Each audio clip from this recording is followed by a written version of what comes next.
everybody knows all of the councillors. We have Colin McLean here from the Journal Pioneer. We have our CAO, Rob Philpott, with us. And our Deputy CAO, I believe, is here. He was here, Gordon McFarland, but he might have just stepped out. And we have our Director of Finance, Kristen Dunsford, I believe, is with us here. And our viewers on YouTube, welcome to our meeting tonight. And there may be other members of the media, I understand, are going to be watching on YouTube. So welcome, everybody, to this monthly meeting. So we'll call the meeting to order. Is there a motion to approve the agenda? Moved by Councillor Ramsey and seconded by Councillor Adams. Any questions? All in favour say aye. Contrary nay. Carried. Any conflict of interest declarations? I do not see any. Thank you. Okay, we'll move on. Is there a motion to approve the minutes for March the 15th, 2021 and approval of the Special Council meeting minutes March 22, 2021 and March 30, 2021, and April the 6th, 2021. Moved by Deputy Mayor McCollum and seconded by Councillor Drawn.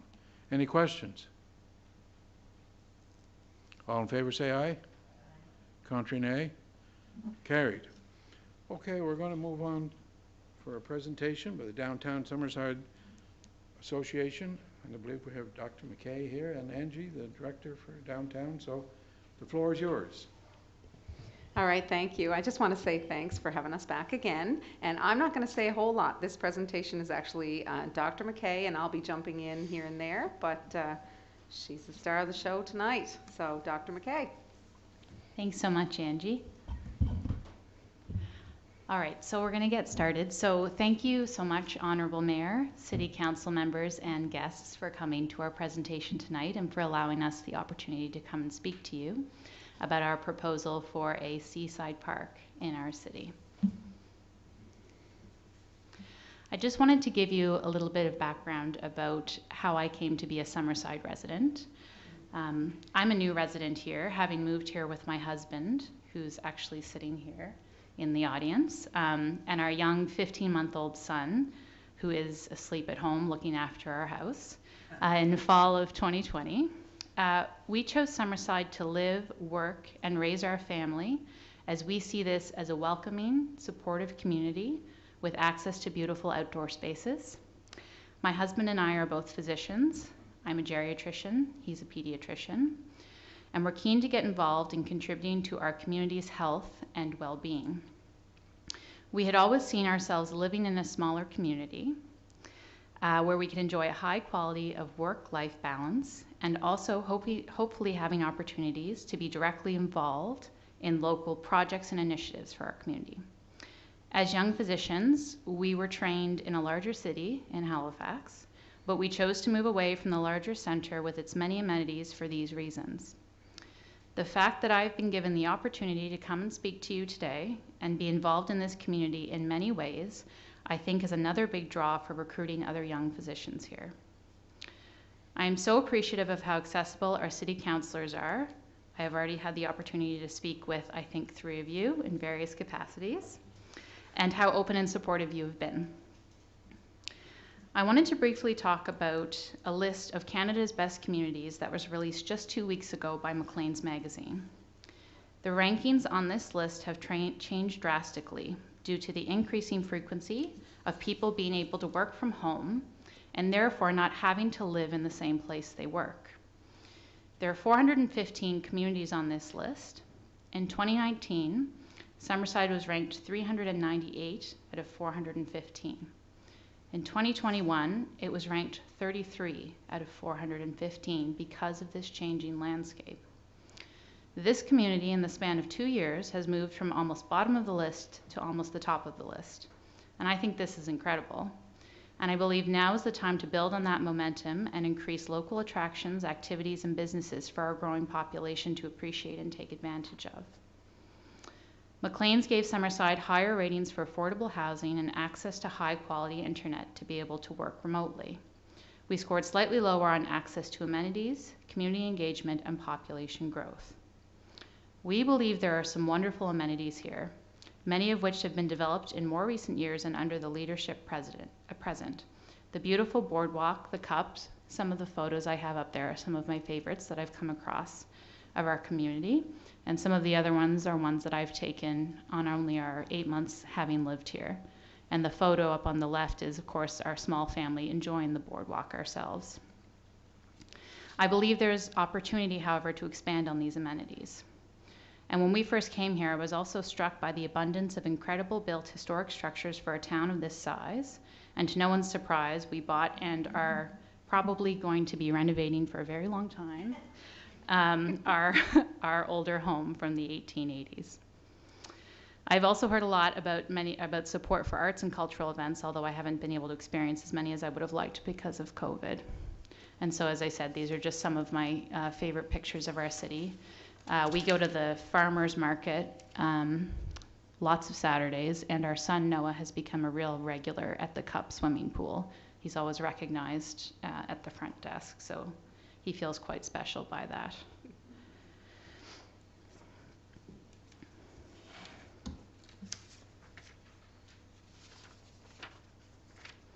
So before I returned to work this spring, I've been back to work for about 7 weeks. I spent almost every day taking our son Noah for walks in his stroller and became quite familiar with the residential areas around our house as well as the downtown and the waterfront. As people who love the water, my family was inevitably drawn to the waterfront, which is where we came across this property that I have up on the screen. And as you can see, the vacant piece of land measures almost 2 acres and is beside both the Confederation Trail and the boardwalk. So there are some photos here. There's an aerial photo of the space, which you can see actually includes kind of the informal parking lot space that is there presently. And then a few of the other ones are some of the photos I have taken on various walks along the boardwalk. And I think you can see from those photos that this land holds a very prominent location along our waterfront and boardwalk. And it's this piece of property where our proposal comes in today.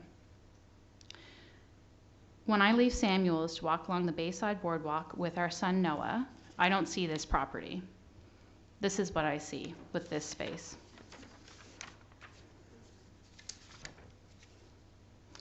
This is what I think this area could be. This is what Angie and I both believe that this area could be, offering a lot more than just a pretty space. And we'd like to share our vision for the opportunities that this space provides as a park with you today.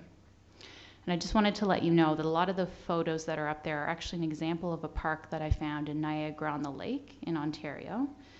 And the size of location of this park is extremely similar to our piece of land here. It's along a waterfront, although it's a lake, not an ocean.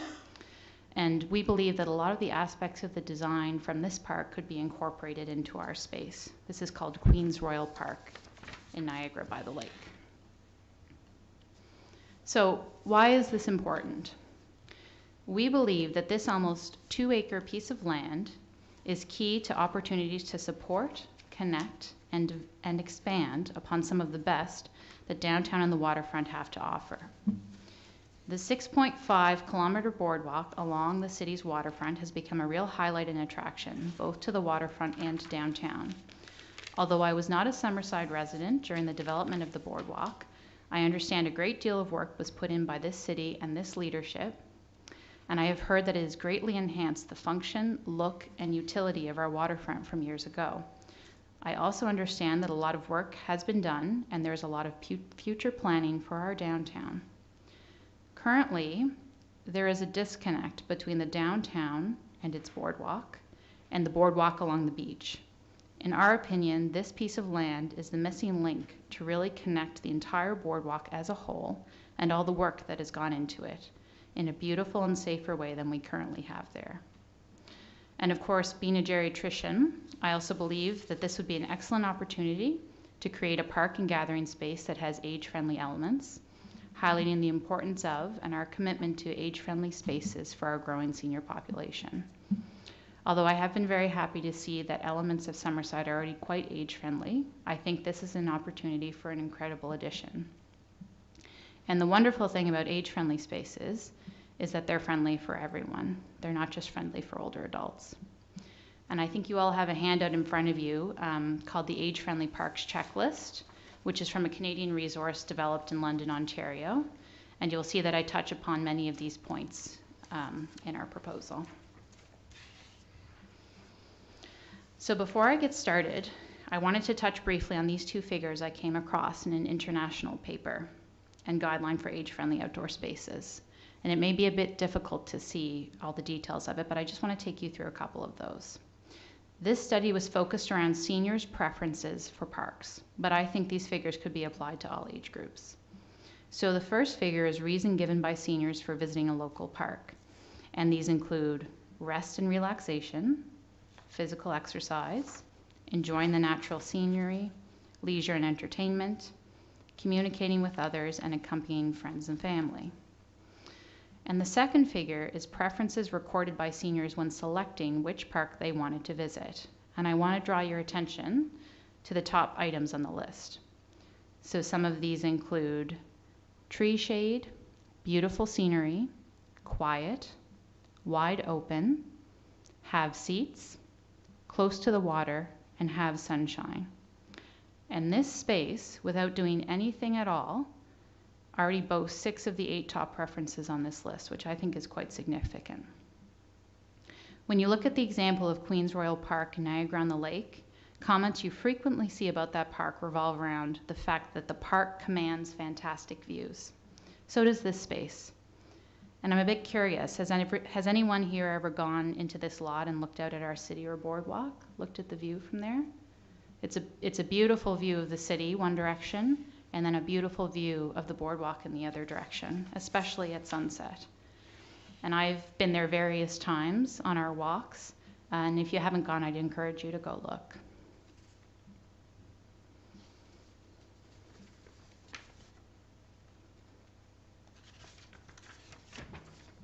So we believe that this space is key to providing opportunities to address or support some of the challenges that Summerside may experience, including those that have arisen during the course of the COVID-19 pandemic. The first one is the shortage of larger indoor open spaces where residents can safely practice social distancing while visiting and supporting our local businesses in downtown. Many of our local businesses have smaller indoor spaces and are only able to accommodate so many customers, even in normal times, but especially due to the current public health COVID restrictions. And in some cases, some of these businesses, like South Central Kitchen and Provisions, are not currently able to accommodate any eat-in visitors, only takeout, because of this restriction. A second challenge is lack of public outdoor year-round washroom facilities near the boardwalk and in downtown. And a third one is a shortage of shaded resting spaces along the boardwalk and the waterfront. Although both of these last points I believe are important for everyone, they're extremely important for families with young children and for seniors. As a geriatrician, I often talk about the health benefits of getting outside with my patients. For exercise, but even just being outdoors in the fresh air is amazing for mental health. Some patients have told me that if there are no washrooms nearby, forget it. If they don't know where the nearest washroom is, this is a barrier to them going out and being able to access services. And being a mother of a young child, I admit that one of the first things I look for is where the nearest washroom is. And I'm sure some of you can relate to both of these points. Availability of washrooms and shaded spaces are key components of not only age-friendly parks, but age-friendly and everyone-friendly spaces and communities in general. So we want to take the last part of this proposal to present what we believe creating a park and outdoor gathering space in this area could provide, both as solutions to potential challenges that we've presented, but also additional benefits. So the first thing a park can provide. As I alluded to on the previous slide, a challenge our city faces, especially during COVID, is that many of our local businesses have smaller spaces and are only able to accommodate so many customers indoors, or some none at all except for takeout. But where to bring your takeout? So we believe that this space could create nearby, open, spacious, and scenic green area where residents can bring takeout food to enjoy the scenery. There have been a number of times I've been in this situation with nowhere to sit. Sometimes there are a few benches nearby, but they are small in number and often occupied. This space is adjacent to many of these local businesses: Samuel's, South Central, 2 sushi restaurants, multiple pizza shops, frozen yogurt, Moments Cafe, etc., and could provide an opportunity for customers to bring their takeout to a nearby outdoor green space. This would support both residents and local businesses. And the addition of benches and picnic tables in this area would help facilitate that.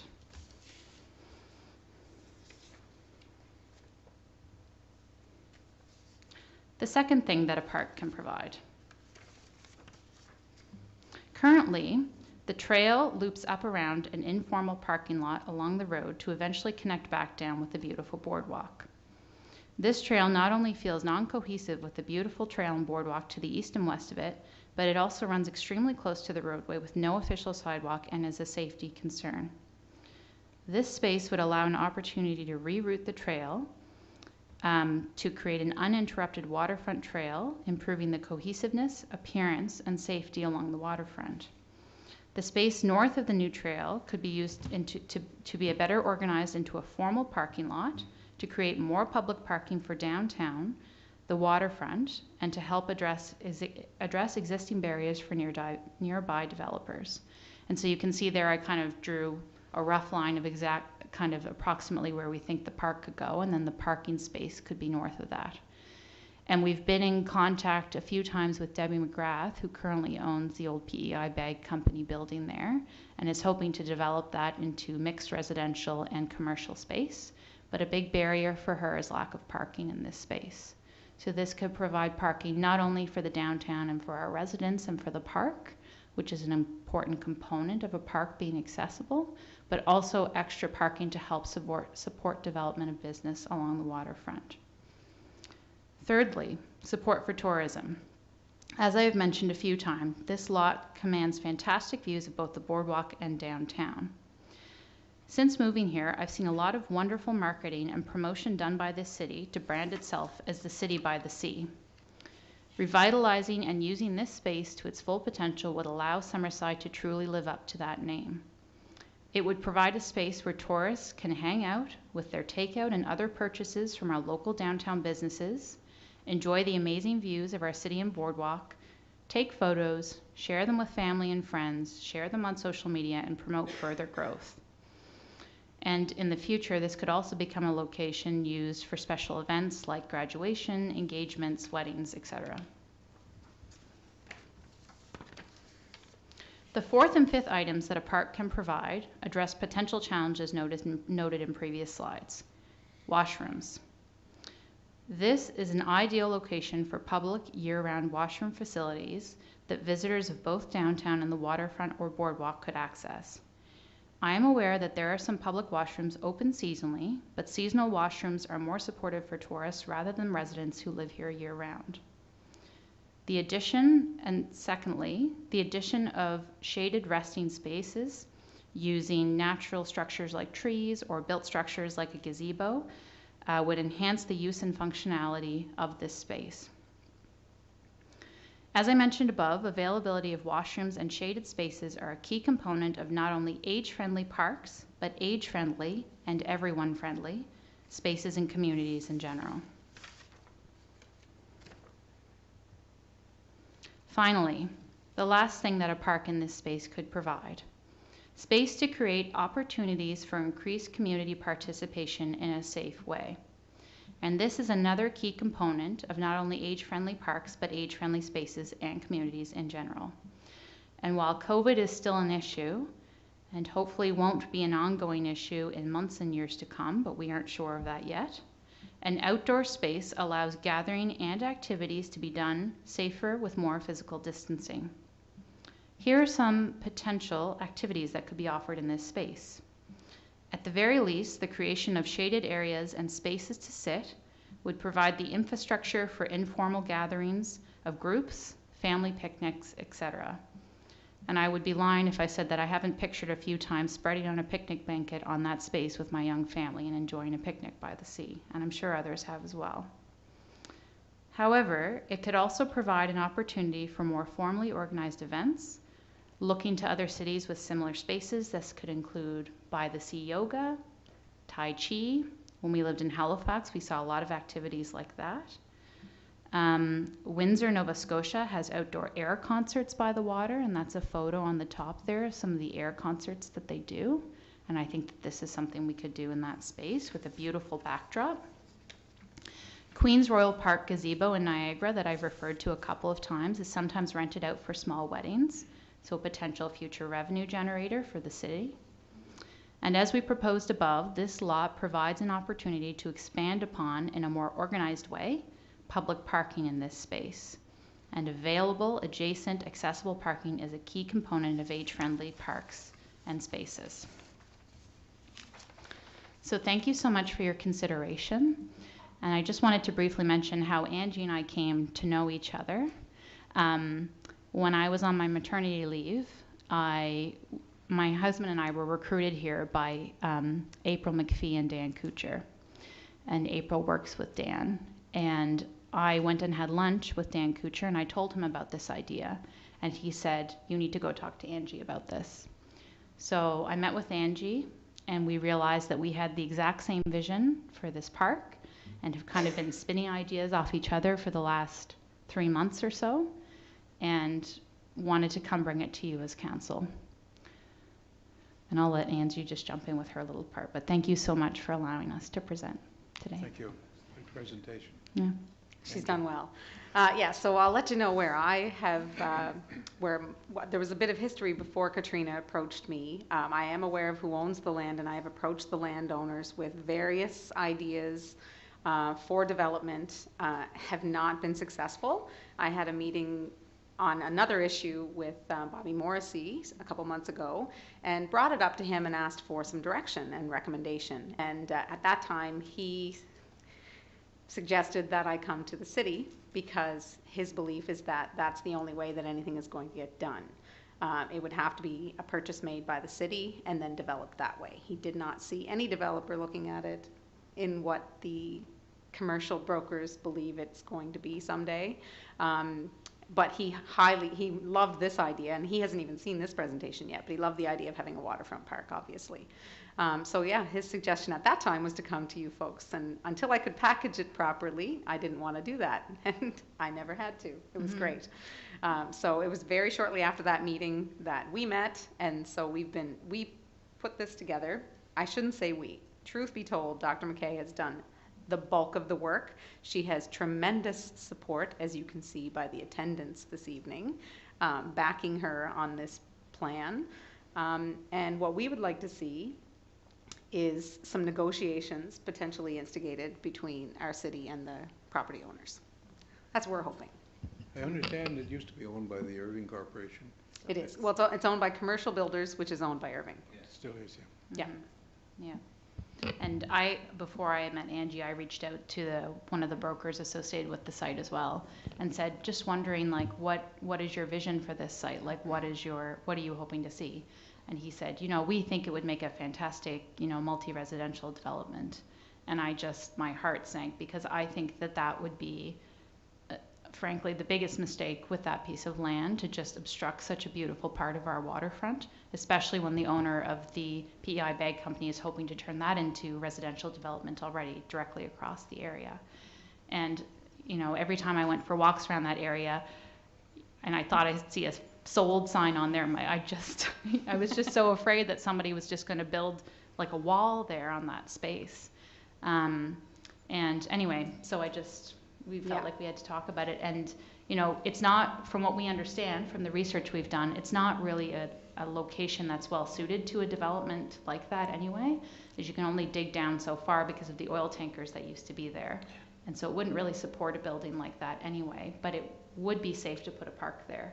We had a landscaper look at the area and kind of work through it with us, and you could add some topsoil to the area and create a park space there. So to us, that seems like that's what it's meant to be. When you were talking with the ownership, did they say it's for sale or not for sale, or? For sale. Oh, it's for sale. It's Yes. for sale. Oh, yes, it's for sale. Yeah. They have an eye on development, and of course, now with the housing crisis on PEI, they think it's a shoo-in. I can't speak to that. I can speak to what I see every day, because my office is right across the road. Today we met before coming in here, and someone is using the area right now as parking. There was about a dozen cars parked there, and they do block.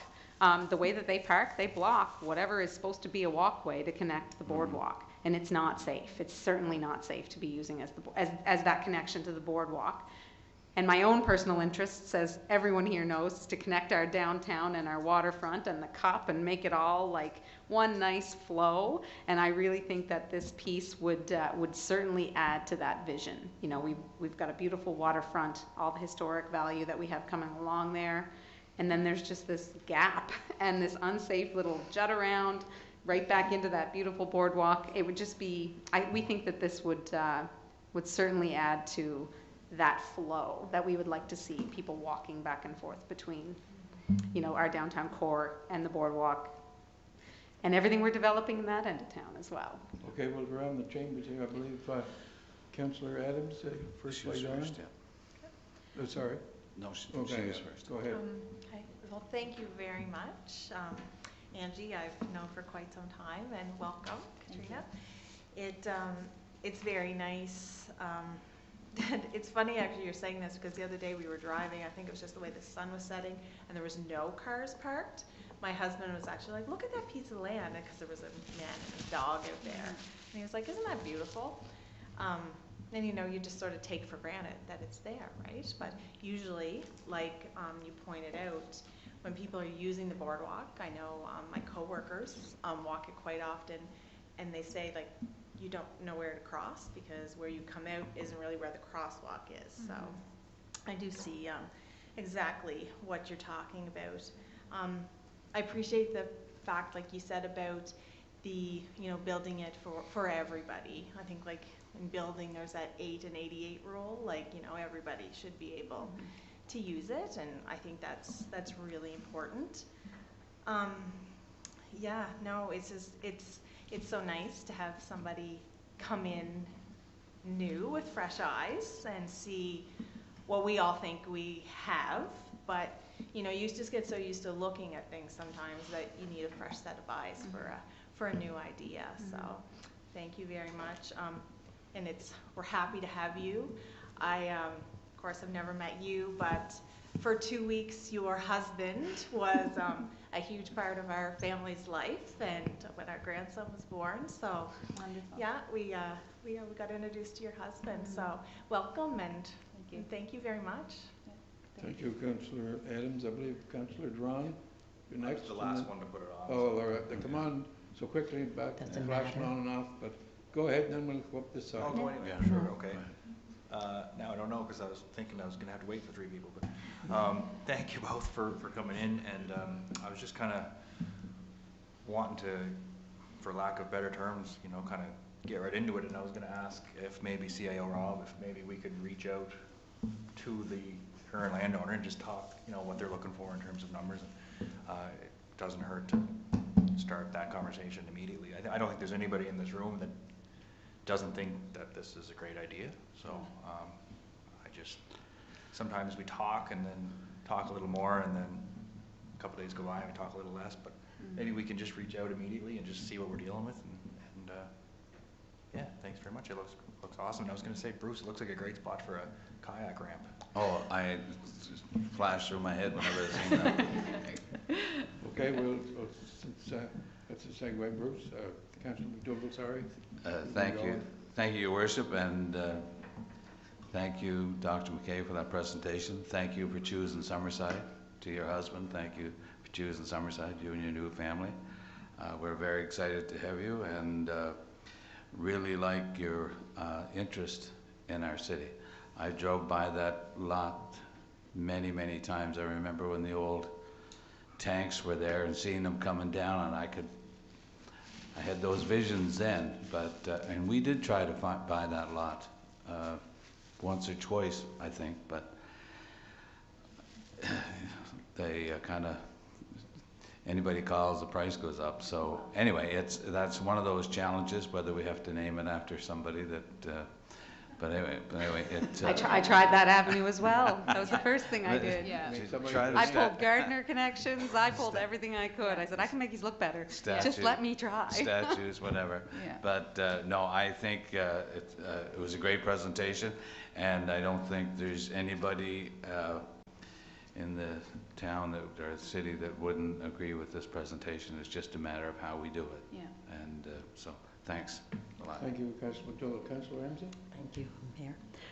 Thank you, Katrina and Angie. That was a wonderful presentation. And Katrina and I have been talking about this for a long, long time as well. And it's a great idea. And I'm glad you connected with Angie to, bring this forward. And I know when you and I were talking, you were talking about some residents in the community that may be interested in, I don't know if it was fundraising or doing some things. Could you talk a little bit about that maybe and where that ended up? We didn't. Yeah, so, I mean, as physicians here, my husband and I have talked about, if we're going to be supporting initiatives, we'd like to support initiatives in our community. And just in talking to a lot of my colleagues who also have young families and have kind of a vested interest in, opportunities for the young families, they all kind of said, yeah, that would be an initiative we would get behind and we would contribute to, right? The problem is that I don't think those would total up to right now what the Irvings are asking for. No. And I'm going to jump in and say that the Healthy Communities Initiative Round 2 opens up again May 14th or 15th, I can't remember. But this really falls underneath every pillar, and I would be more than happy to submit an application. Absolutely. Right.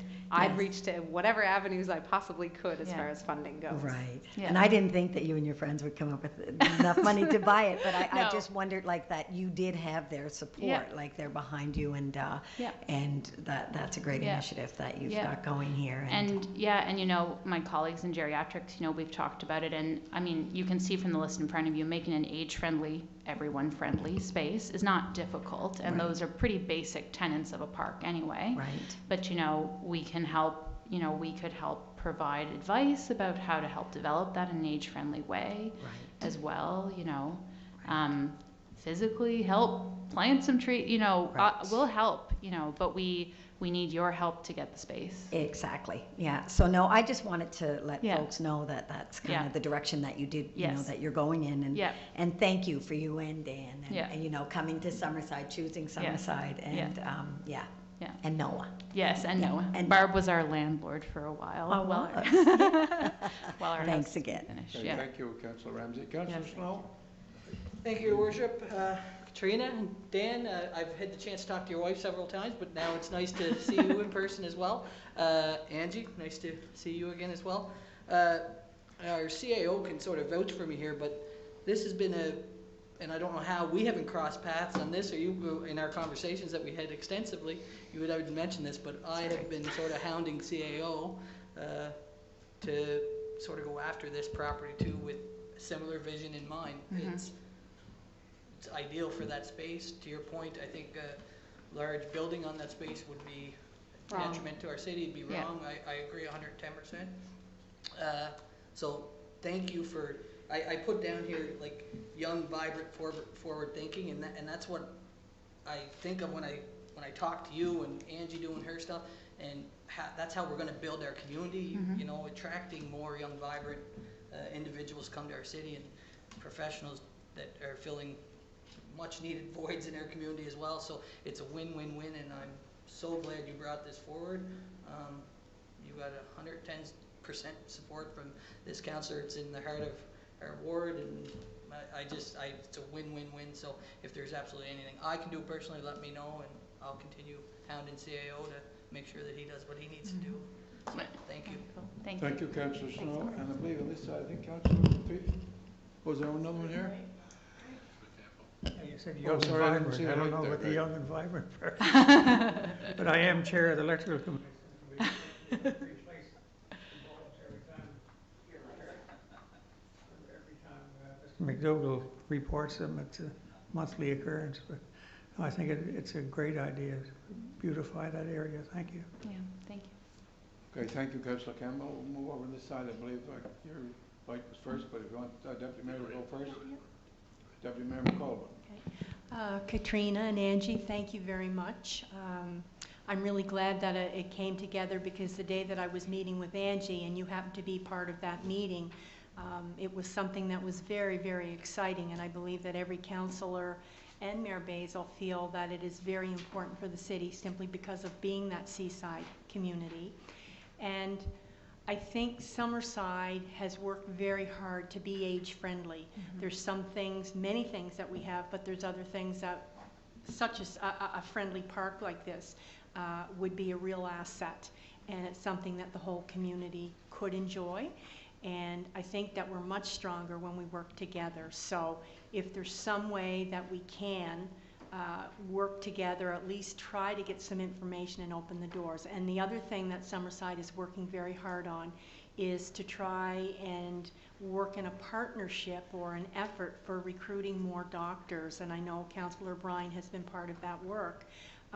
So this is something where I think we can really build a great community, getting to know people that live all around the city, and this would be a real gathering place if it can really come into fruition. So thank you for your vision and your dream, and thank you for bringing it to us, and possibly we can all work together on it.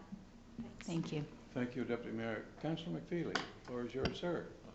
Thank you, Your Worship, and I won't repeat what others have already said, but I do want to thank you both for the presentation, and certainly thank Katrina and Dan for choosing Summerside. And as I age, gerontology becomes more of an interest. We can always use the gerontologist.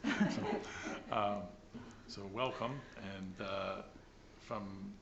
we've been working hard, I think, in recent times to really develop this linear trail through the city that we can travel the city through active transportation from one end to another.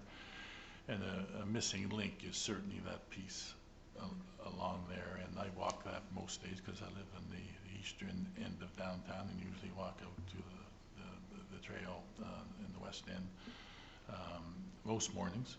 And it is particularly dangerous in that little section, particularly in the winter. And something that really should be resolved. So I welcome that, and I really welcome the development of that green space. And I come from a Parks and Recreation background, so I really kind of value green space. And I think, and I've said this before, we really underutilize or undervalue our sunset in this city. And when you travel to other places and you see these sunset festivals and those types of things going on a regular basis, and thousands of people participating in them. And where I live now, I get to enjoy those sunsets on the sunny evenings. Really haven't been that many recently, but I think it's just something that we should place more value on, and a park like this in that location would allow us to do some good things around that. So thank you. Yeah, thank you. Those are, two sunset photos that I've taken. Yeah, even in the winter, beautiful. Thank you, Councillor McFeely, and I do not see any other speaker lights on. Anyway, we've gotten pretty close to the end of our time here, but the city will certainly contact the ownership to start from there to see what the possibilities may be. And I think it's an excellent idea, as you heard that from all members of council, and it will certainly improve downtown. There's no question about that. Improve the city overall in general. And we want to thank Angie and yourself, for your thoughts and innovativeness and your presentation here tonight. So we thank you, and we'll see how it goes from here. Deputy Mayor. Just one question. Angie, you had mentioned that there is a round of funding for the Healthy Communities Initiative.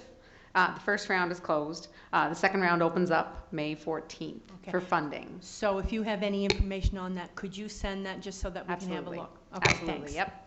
And the federal budget was announced tonight, so who knows what's in it. Councillor McDougall mentioned a couple of things a while ago, so we'll go through that with a fine-tooth comb as well. I should also mention that she has a little bit of an entourage here this evening, and these are all interested parties, and Katrina and I have had conversations about a potential committee. Should this go through and we need a committee for development, they would recommend what would be essential on this land and what the development could and should look like. Okay, we thank you very much. Councillor Snow, you want to sum up there? I just want to say, it's not too often we get a lot of people in the gallery. It's impressive that these people are here supporting you. And just that community involvement, engagement, and setting up that committee, I think that's what our city needs a lot more of, making sure everybody's sort of tied into what's going on in their city. And so thank you for that, and thank everybody else for coming and showing their support for what you're talking about, because it could easily be lost, right, after you leave here.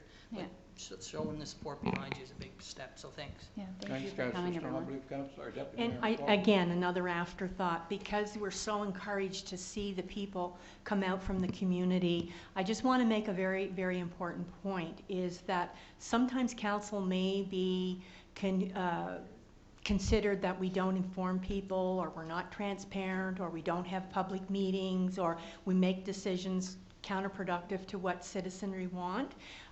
This is a prime example where Summerside Council really tries hard to include residents, and I just want all of you to know, on behalf of Mayor and Council, we do try very hard to get it out there in social media, on live stream or whatnot, because we want to have our residents be informed and involved. So thank you to all of the folks in the gallery for coming out and being a part of this unfolding presentation. Thanks. Thanks. Thank you, Deputy Mayor. Thank you.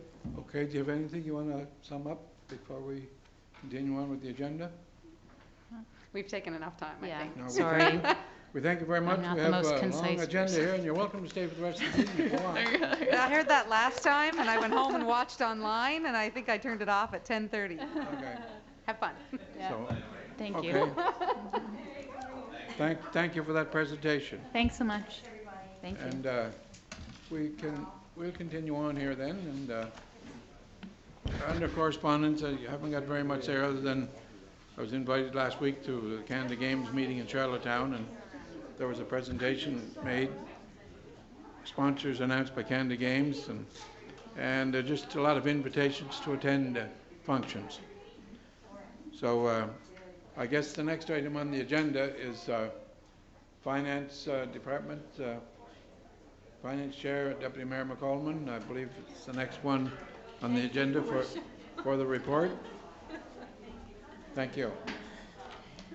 I was too busy watching all of the movement with people coming and going. Anyway, that was a great presentation. Yes. Thank you, Your Worship, and members of Council. This evening, I'm presenting our financial services report. It was prepared by Director Kristen Dunsford. So I'd like to publicly say good evening to my colleagues and residents of City of Summerside and those watching live stream. My report tonight starts with an update on the status of our utility accounts receivable. As of April 13th, 2021, the following is being reported. My report this evening gives information on the total overdue balance is $261,200 compared to $261,600 at March 15th, 2021. Approximately 3.3%, or in numbers $8,650 of the overdue balance is greater than 60 days past due. This compares to 11.9%, or $31,300 at March 15th, 2021. For residents and businesses within the municipal boundary who receive their electricity from Maritime Electric, a rebate for the additional cost due to the January 1st, 2021 electric rate increase will be available for your January, February, and March 2021 utility bills. An application form, and this is important, there is an application form, it is available on our website, and a copy of your utility bills must be submitted. The approved credit will be processed on your next water and sewer utility bill. If you do not have a water and sewer bill with the City of Summerside, a check will be issued. Please contact us at 902-432-1230 if you have any questions, or email customerservice@summerside.ca. The City of Summerside recently implemented a new utility billing system. During our conversion from the old utility billing system, a few accounts that were on a pre-authorized payment plan did not have this setup activated on their account. a small number of accounts that changed from credit card to bank account. This resulted in a payment not being processed automatically on the bill due date. We would like to sincerely apologize publicly to those customers impacted and advise that late payment charges have been voided and a note has been added to the account explaining the late payment was not the fault of the customer. Please email us at customerservice@summerside.ca or call 902-432-1230 if you have any questions concerning our new utility billing program or billing system. A resolution is being presented this evening to increase our capital bridge financing limit by $15 million to a total of $20 million. This increase in bridge financing is due to significant capital expenditures planned during 2021-2022. An example would be Pope Road and Central Street intersection, solar storage project, outdoor sports facility, many which have infrastructure funding to be received, and I want to point this out, the funding to be received from federal and provincial governments. So this bridge funding is to cover until those funds come through. The capital bridge financing will be used to fund the capital expenditures until the infrastructure funding that I've just mentioned is received from other levels of government and the city obtains long-term debt for its share. This is the same practice followed annually, but the increase is necessary due to the large project values. Once these projects are completed, this capital bridge financing limit can be decreased to normal levels as usual. The annual year-end audit will soon be occurring. We expect that our 2020-21 financial statements will be presented to Council in late June.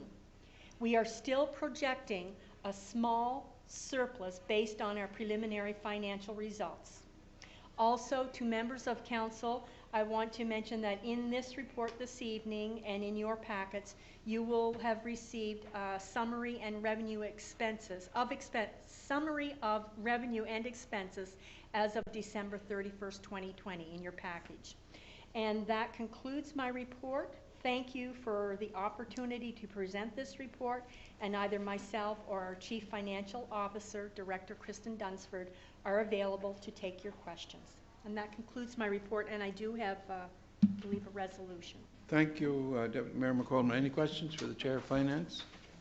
I do not see any speaker lights on, so you may as well continue on then. Thank you, Your Worship. I'm presenting Resolution COS 21049. It was moved by myself, Councillor Norma McCollum, seconded by Vice Chair Councillor Brian McFeely. Whereas the 2021-2022 capital budget includes significant capital expenditures receiving infrastructure funding from other levels of government, and whereas the City of Summerside will finance capital expenditures by capital bridge financing until infrastructure funding is received from the federal and provincial governments and the city's share of the project is financed by long-term debt, be it resolved that Council approve capital bridge financing in the amount of $20 million, an increase of $15 million. This increase will be required for a period of 24 months or May 1st, 2023, after which time the limit will be reduced to the normal amount of $5 million. Moved by Deputy Mayor McCollum and seconded by Councillor Brian McFeely. Any questions on the resolution? All in favour say aye. Aye. Contrary nay. Carried unanimously. Thank you, everyone. Is that all you have at this point? Thank you, Deputy Mayor. We're moving on now to Planning Board. I believe Councillor Brian McFeely, you got a couple or more resolutions. I have 9 resolutions, Your Worship. Sorry. Pardon? There was just one item on finance I just wanted to talk about. Oh, okay. Oh, sorry. My apologies. It won't be very long. Sorry about that, Councillor McFeely. Thank you, Your Worship. Good evening, everyone. I just wanted to present something to you this evening for your information and consideration. Not looking for any direction tonight. I'll circle back with you again at our next council meeting to see where your heads are at around it.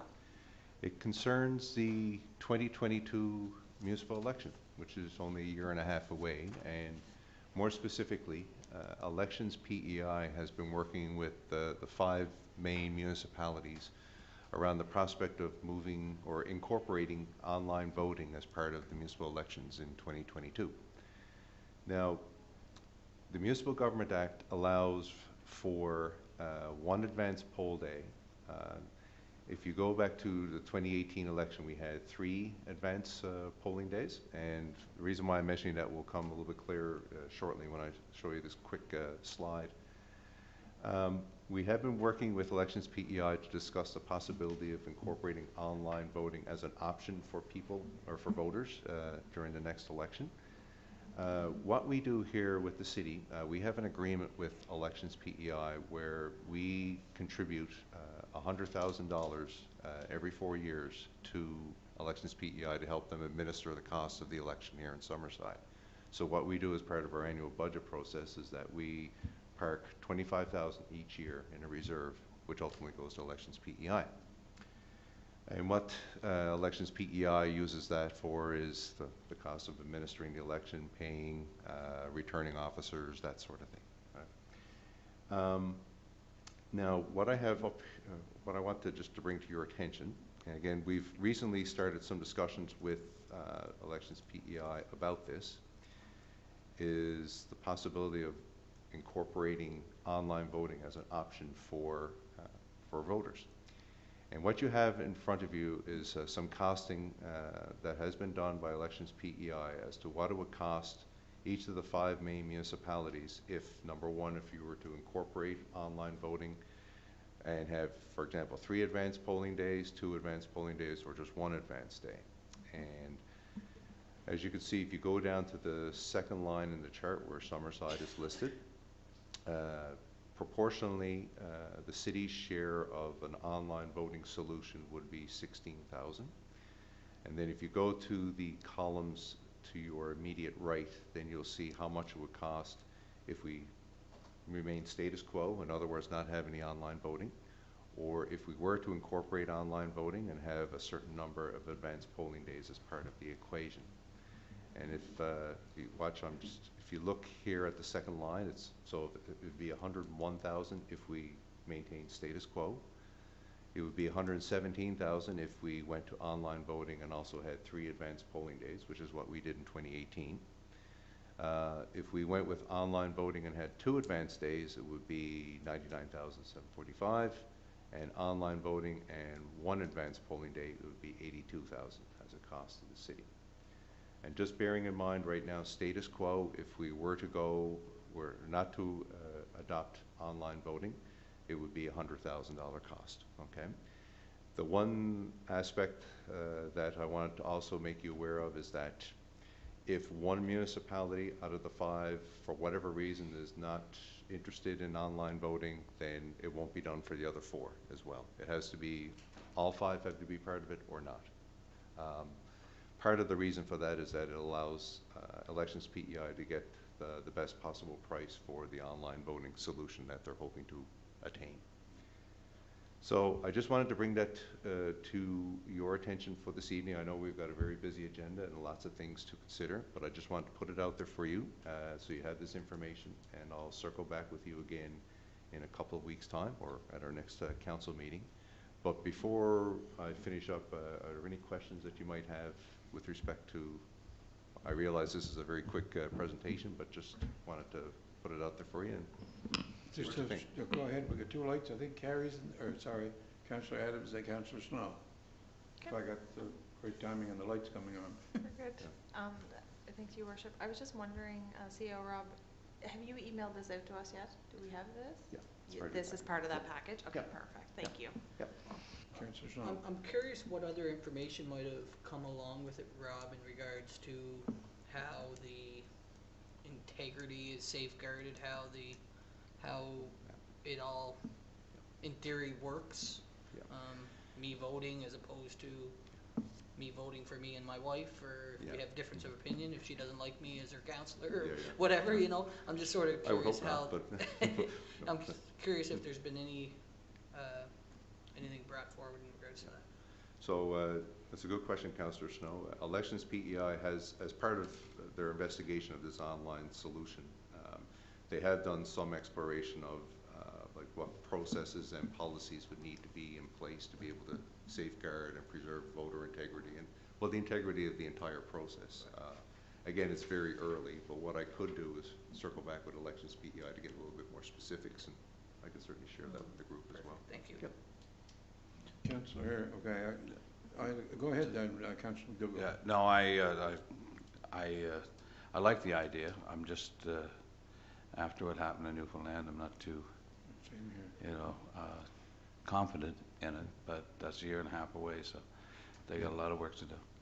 Interesting, sorry, Councillor McDougall, but I guess interesting what happened in Newfoundland. It had nothing to do with online voting. It was, I mean, as we know by now, that I think it was 2 or 3 days before Election Day, they had a major lockdown, and they had to resort to mail-in ballots, which carries its own set of risks. And Anyway, it would be convenient, and if it works, I'm all for it.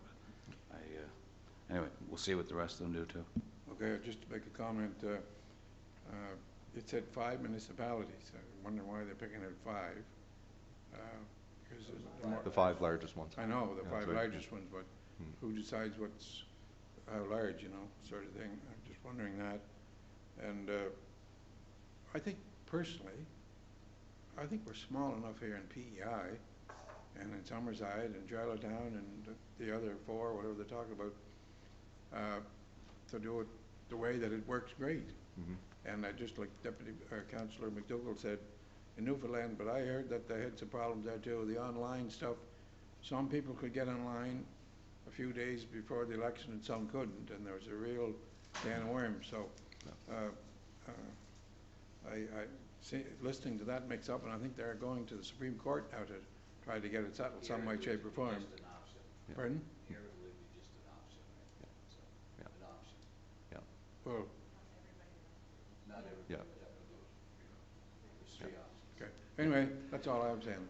And just to answer your first question, Your Worship, is that who determines, I guess, who's like the larger municipalities? I guess they just go by the number of registered voters from the last election. Yeah. Councillor Drawn?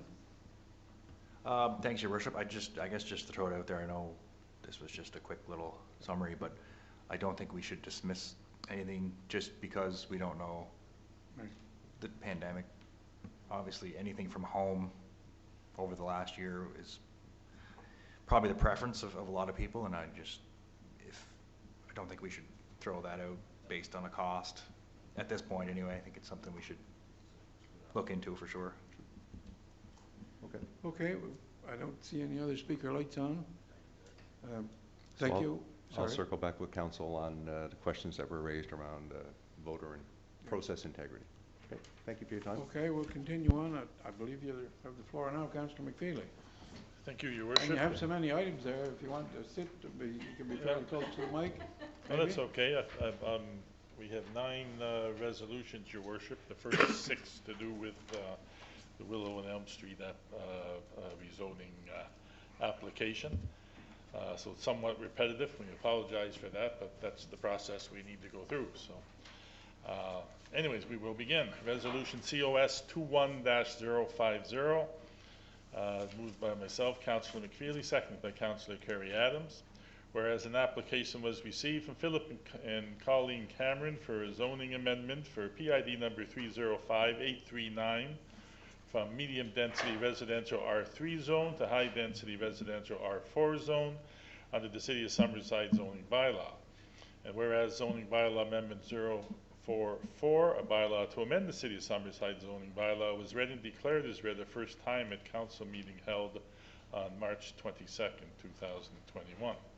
And whereas in accordance with section 5.7 of the zoning bylaw, council shall consider the following general criteria as applicable: conformity with all requirements of this bylaw, conformity with the official plan, suitability of the site for the proposed development, Compatibility of the development with surrounding land uses, including both existing and projected uses.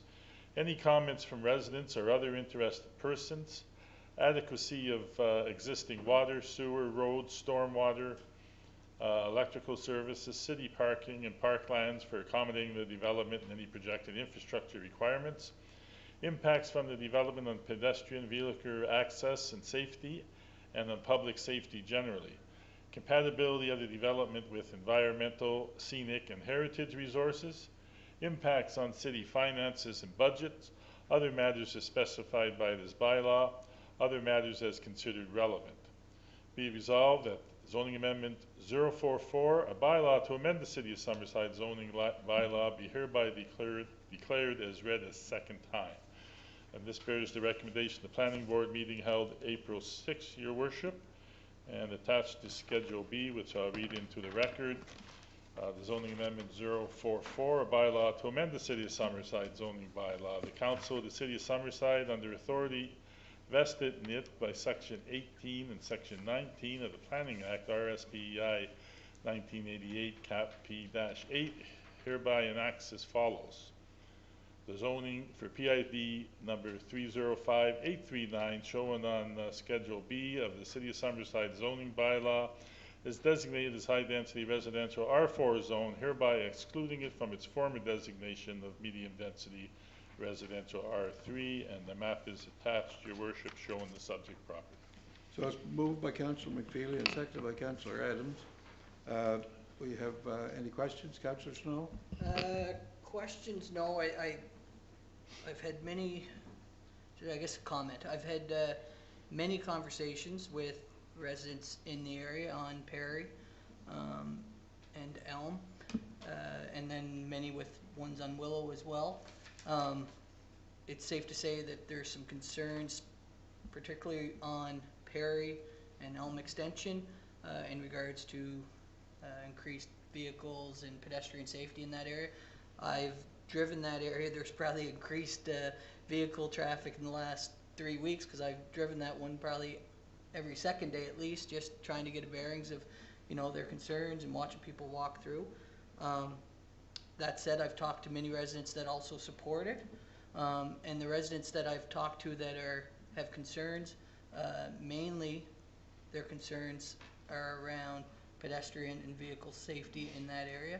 And I think as a council, we'd be very prudent to make sure that we take their concerns into consideration, and if it moves ahead, I know the developer was talking that there's no immediate plans for development, but I, as a councillor for that area, would hope that my fellow councillors would support making sure that we put in whatever resources to that area to make sure that we make it safe for the residents there, because there are a lot of little children, there is a blind corner, there are some legitimate concerns.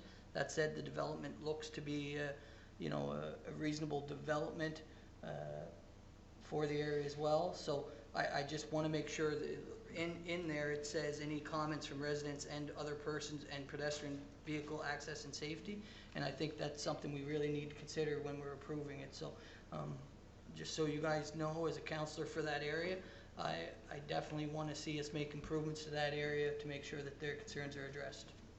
Thank you, Councillor Snow. Just make a quick comment, Mr. Chairman.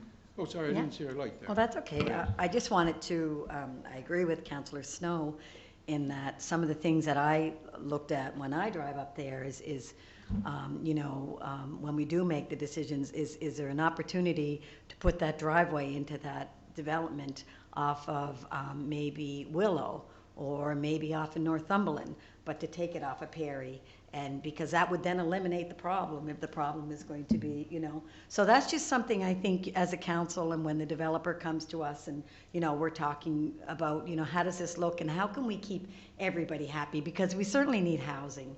And I don't think that the people in that area are opposed to the housing as much as they're opposed to the traffic and the, you know, the safety issues. So I just wanted to make sure that, you know, I'm on everybody's side here, and I know we all are. I know we'd all like to see this happen, but that where everybody can be happy. So I just wanted to say that.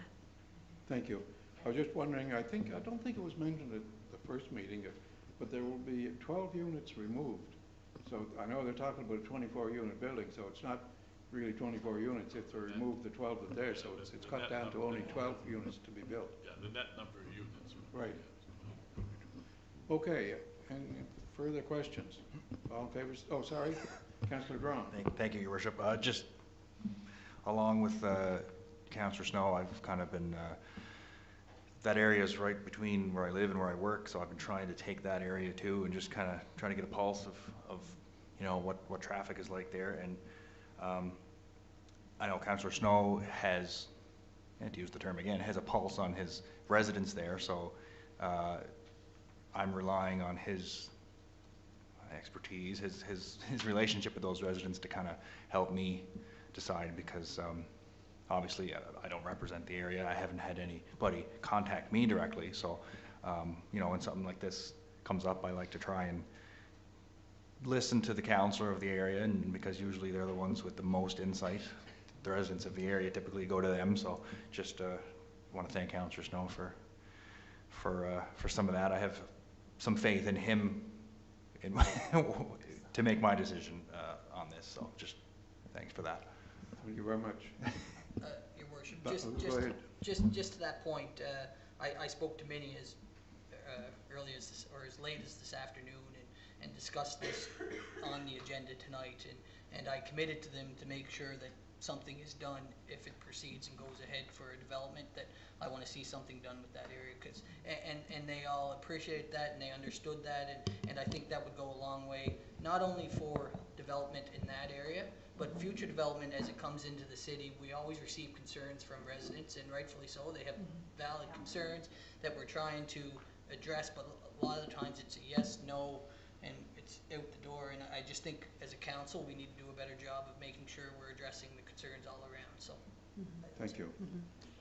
So, Councillor Deputy Mayor. And as far as all of you as councillor colleagues, I'll be sending a letter from a situation that I'm working through a neighborhood of residents now after a unit has been built. And I think it's really important that we're trying to be open for development, which is really important.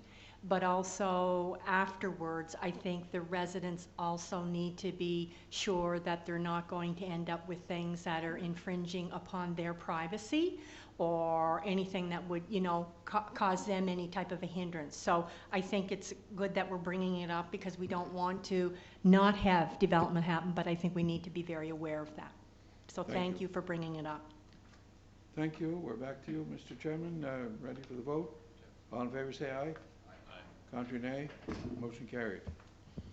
So next resolution, Your Worship, resolution COS 21-051, moved by myself, Councillor McFeely, seconded by Councillor Ramsey. Whereas an application was received from Philip and Colleen Cameron for a zoning amendment for PID number 305839 from medium density residential R3 zone to high density residential R4 zone under the City of Summerside zoning bylaw. And whereas zoning bylaw amendment 044, bylaw to amend the City of Summerside zoning bylaw, was read and declared as read at two separate meetings of council held on different days, be it resolved that the zoning bylaw amendment 044, a bylaw to amend the City of Summerside zoning bylaw, be hereby formally adopted. Moved by Councillor McFeely and seconded by Councillor Ramsey. Any questions? All in favor, say aye. Contrary, nay. Carried. Moving on, Your Worship, resolution COS 21-052, moved by myself, Councillor McFeely, seconded by Councillor Adams. Whereas an application was received from Philip and Colleen Cameron for a zoning amendment for PID number 305821 from medium density residential R3 zone to high density residential R4 zone under the City of Summerside zoning bylaw. And whereas zoning bylaw amendment 045, a bylaw to amend the City of Summerside zoning bylaw, was read and declared as read the first time at the council meeting held on March 22nd, 2021. And whereas in accordance with section 5.7 of the zoning bylaw, council shall consider the following general criteria as applicable: conformity with all requirements of this bylaw, conformity with the official plan, suitability of the site for the proposed development, compatibility of the proposed development with surrounding land uses, including both existing and projected uses, any comments from residents and other interested persons, adequacy of the existing water, sewer, road, stormwater, and electrical services, city parking and parklands for accommodating the development and any projected infrastructure requirements, impacts from the development on pedestrian vehicular access and safety and on public safety generally, compatibility of the development with environmental, scenic, and heritage resources, impacts on city finances and budgets, other matters as specified in this bylaw, other matters as considered relevant. Be resolved that the zoning amendment 045, a bylaw to amend the City of Summerside zoning bylaw, be hereby declared as read a second time. And this bears the recommendation of the Planning Board meeting held on April 6, 2021. And Schedule B is attached to your worship. I'll read that into the record. Zoning Amendment 045, a bylaw to amend the City of Summerside zoning bylaw. The Council, the City of Summerside, under authority vested in it by Section 18, Section 19 of the Planning Act, RSPEI 1988, Cap P-8, hereby enacts as follows.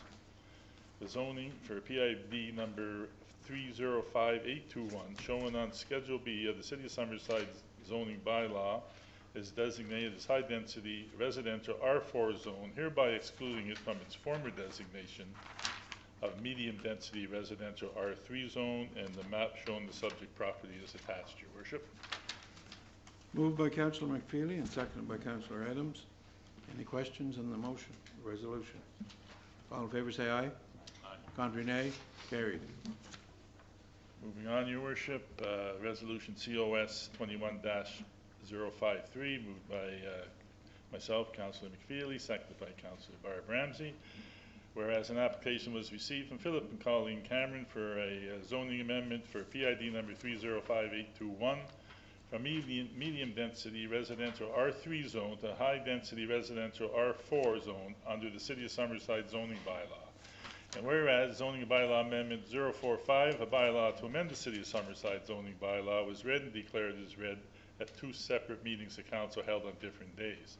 Be it resolved that the zoning bylaw amendment 045, a bylaw to amend the City of Summerside zoning bylaw, be hereby formally adopted. Moved by Councillor McFeely and seconded by Councillor Ramsey. Any questions on the resolution? All in favour say aye. Aye. Contrary nay. Carried. Resolution COS 21-045, moved by myself, Councillor McFeely, seconded by Councillor Kerry Adams. Whereas an application was received from Philip and Colleen Cameron for a zoning amendment for PID number 305813 from medium density residential R3 zone to high density residential R4 zone under the City of Summerside zoning bylaw. And whereas zoning bylaw amendment 046, a bylaw to amend the City of Summerside zoning bylaw, was read and declared as read the first time at the council meeting held on March 22nd, 2021. And whereas in accordance with section 5.7 of the zoning bylaw, council shall consider the following general criteria as applicable: conformity with all requirements of this bylaw, conformity with the official plan, suitability of the site for the proposed development, compatibility of the proposed development with surrounding land uses, including both existing and projected uses, any comments from residents or other interested persons, adequacy of existing water, sewer, road, stormwater, and electrical services, city parking and parklands for accommodating the development, and any projected infrastructure requirements, impacts from the development on pedestrian vehicular access and safety and on public safety generally, compatibility of the development with environmental, scenic, and heritage resources, impacts on city finances and budget, other matters as specified in this bylaw, and other matters as considered relevant. Be it resolved that zoning amendment 046, a bylaw to amend the City of Summerside zoning bylaw, be hereby declared as read a second time, and this bears the recommendation of the Planning Board meeting on April 6, 2021, and Schedule B is attached to your worship, and I'll read that into the record. Zoning amendment 046, a bylaw to amend the City of Summerside zoning bylaw. The Council of the City of Summerside, under authority vested in it in Section 18 and Section 19 of the Planning Act, RSPEI 1988, Cap P-8, hereby enacts as follows. The zoning for PID number 305813, shown on Schedule B of the City of Summerside zoning bylaw, is designated as high-density residential R4 zone, hereby excluding it from its former designation of medium-density R3, and the map showing the subject property is attached, Your Worship. Moved by Councillor McFeely and seconded by Councillor Adams. Any questions? Just one little correction, Councilor McFeely, was COS 21054, I believe you said 0545. That's quite possible, Councillor. Okay, that's corrected for the minutes. All in favor, say aye. Aye. Contrary, nay. Carried. The trifocals will do it every time. That'll do it. Resolution COS 21-055, moved by myself, Councillor McFeely, seconded by Councillor Barb Ramsey. Whereas an application was received from Philip and Colleen Cameron for a zoning bylaw amendment for PID number 305813 from medium-density residential R3 zone to high-density residential R4 zone under the City of Summerside zoning bylaw. And whereas zoning bylaw amendment 046, a bylaw to amend the City of Summerside zoning bylaw, was read and declared as read at 2 separate meetings of council held on different days. Be it resolved that zoning bylaw amendment 046, a bylaw to amend the City of Summerside zoning bylaw, be hereby formally adopted. Moved by Councillor McFeely and seconded by Councillor Ramsey. Any questions? All in favor say aye. Contrary, nay. Motion carried. You're batting 1,000 so far, sir. Yeah, so that concludes the Wilmot and Elm Street application. So we'll move on with the others. Resolution COS 21-056, moved by myself, Councillor McFeely, seconded by Councillor Kerry Adams. Whereas an application was initiated by the City of Summerside, represented by Greg Rudy, Director of Municipal Services, for a discretionary use for PID number 1106988 to allow a solar energy collector system at 80 Bayview Drive in a special use SU zone under the City of Summerside zoning bylaw. Be resolved that the Council approve the discretionary use to allow a solar energy collector system use at 80 Bayview Drive in the special use SU zone under the City of Summerside zoning bylaw. And this bears the recommendation of the Planning Board meeting April 6th, 2021, Your Worship. Moved by Councillor McFeely and seconded by Councillor Adams. Yeah. All in favor say aye. Aye. Contrary, nay. Carried. Just a couple left, Your Worship. Resolution COS 21-57, moved by myself, Councillor McFeely, seconded by Councillor Barb Ramsey. Whereas Colin McKinnon is requesting council approval in accordance with section 13 of the licensing bylaw CS-21 to operate a mobile sales establishment at Heather Moist Drive on property owned by the Summerside Port Corporation, Inc. And whereas section 13 of the licensing bylaw provides that council shall allow or refuse an application based on the following considerations: safety, desirability, impact on established businesses in the city, public convenience, and such other considerations as it deems appropriate.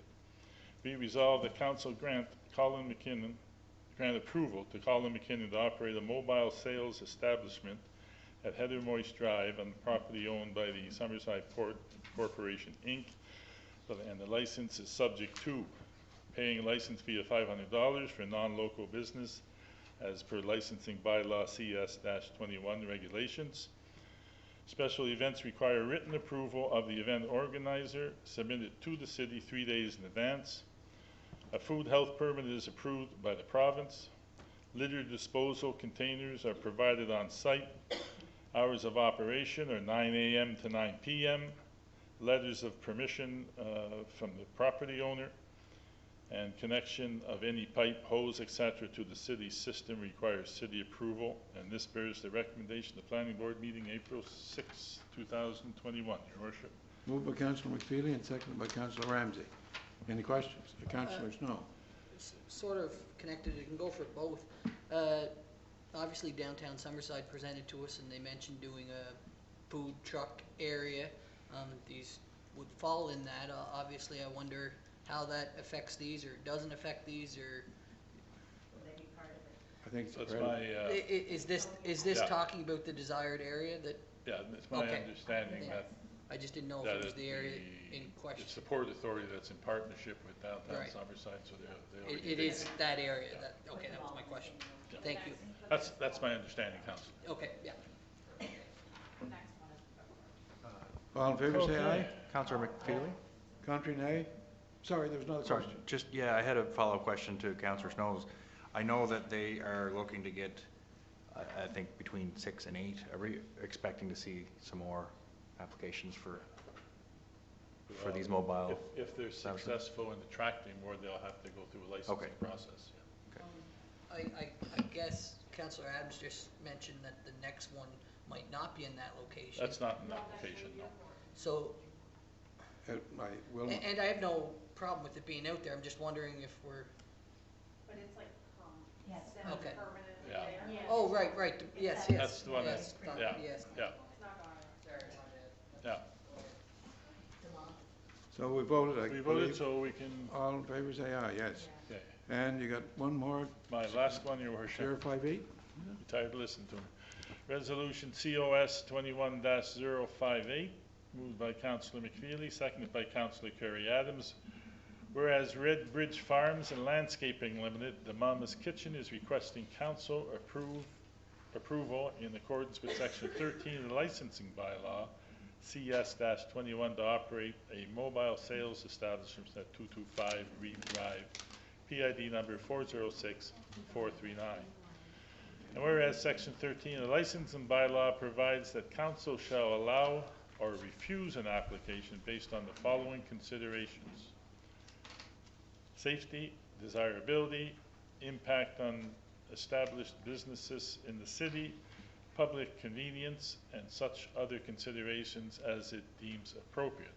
Be it resolved that council grant approval to Red Bridge Farms and Landscaping Limited to operate a mobile sales establishment at 225 Reed Drive, PID number 406439.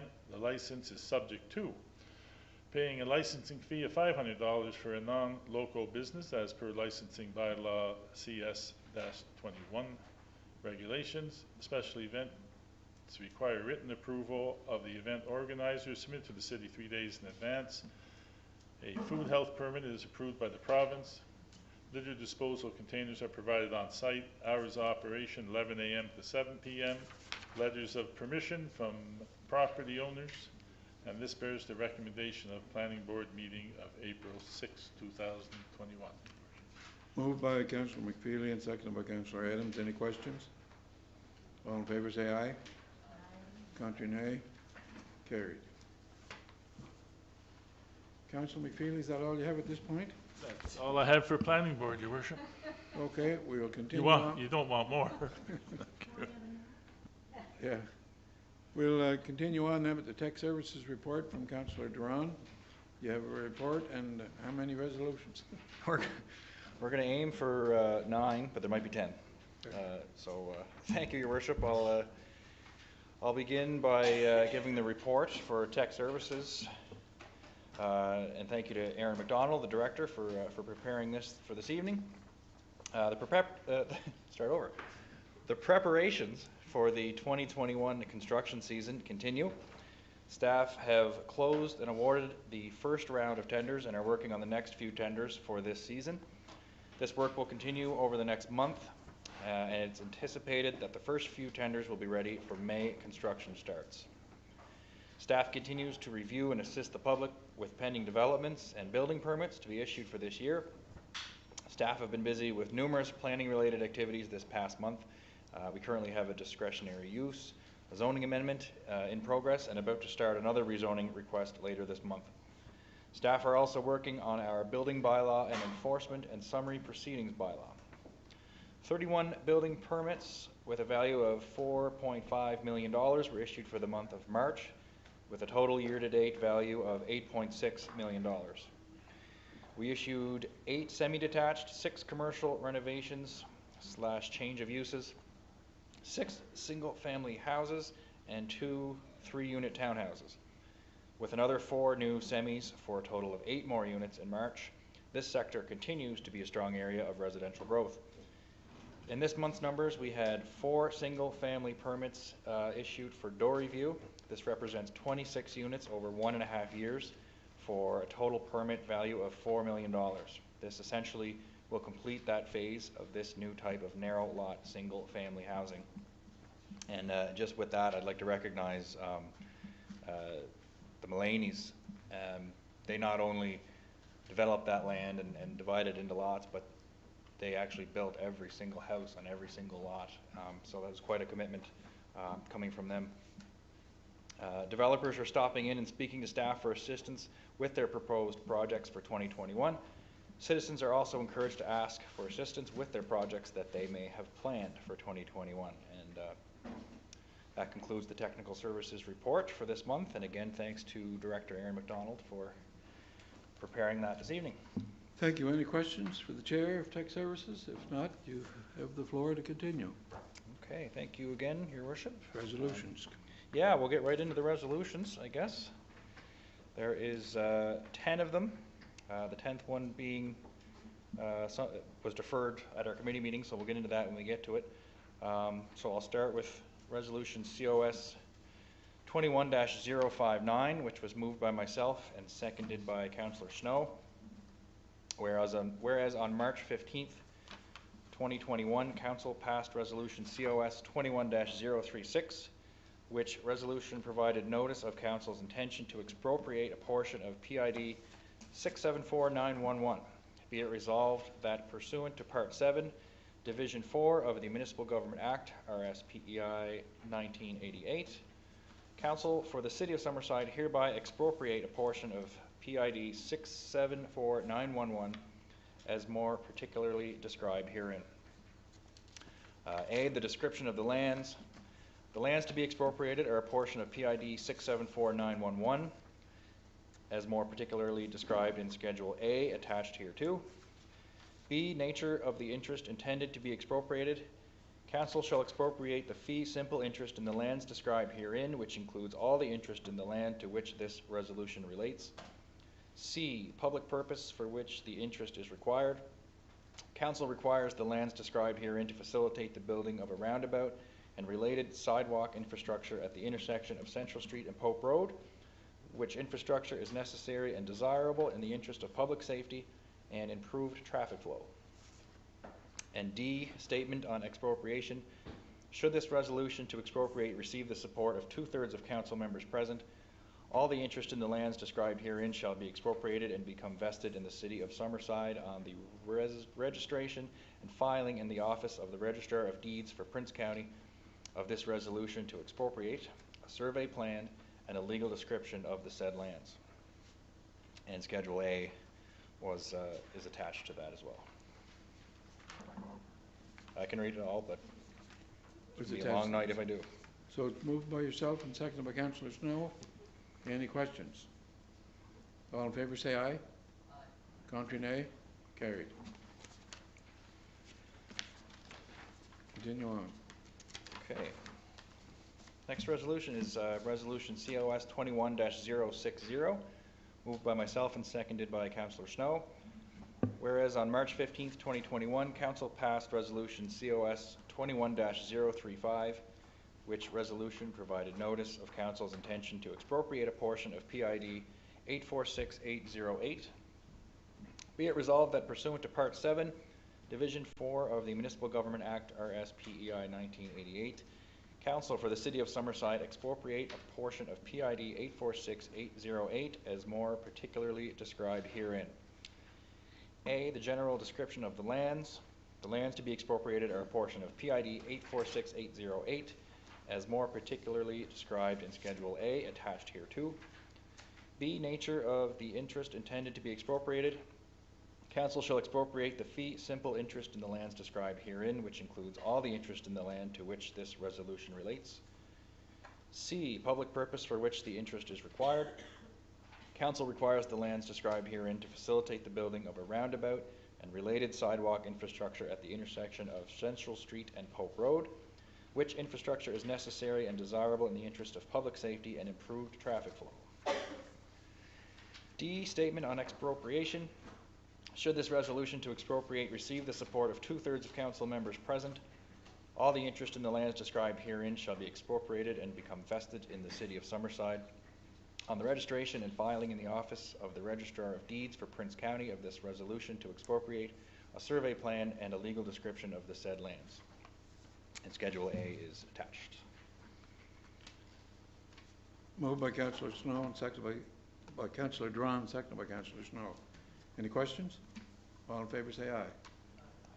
Contrary nay, carried. Okay, resolution 21-061, moved by myself and seconded by Councillor Snow. Whereas on March 15th, 2021, Council passed resolution COS 21-034, which resolution provided notice of Council's intention to expropriate a portion of PID 453878. Be it resolved that pursuant to Part 7, Division 4 of the Municipal Government Act, RSPEI 1988, Council for the City of Summerside hereby expropriate a portion of PID 453878 as more particularly described herein. A. General description of the lands. The lands to be expropriated are a portion of PID 453878 as more particularly described in Schedule A attached hereto. B. Nature of the interest intended to be expropriated. Council shall expropriate the fee simple interest in the lands described herein, which includes all the interest in the land to which this resolution relates. C. Public purpose for which the interest is required. Council requires the lands described herein to facilitate the building of a roundabout and related sidewalk infrastructure at the intersection of Central Street and Pope Road, which infrastructure is necessary and desirable in the interest of public safety and improved traffic flow.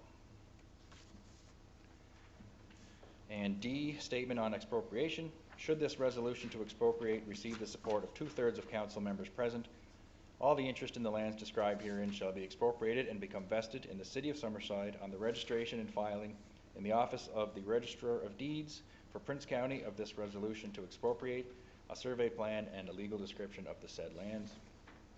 And again, Schedule A is attached. Moved by Councillor Drawn, seconded by Councillor Snow. Any questions?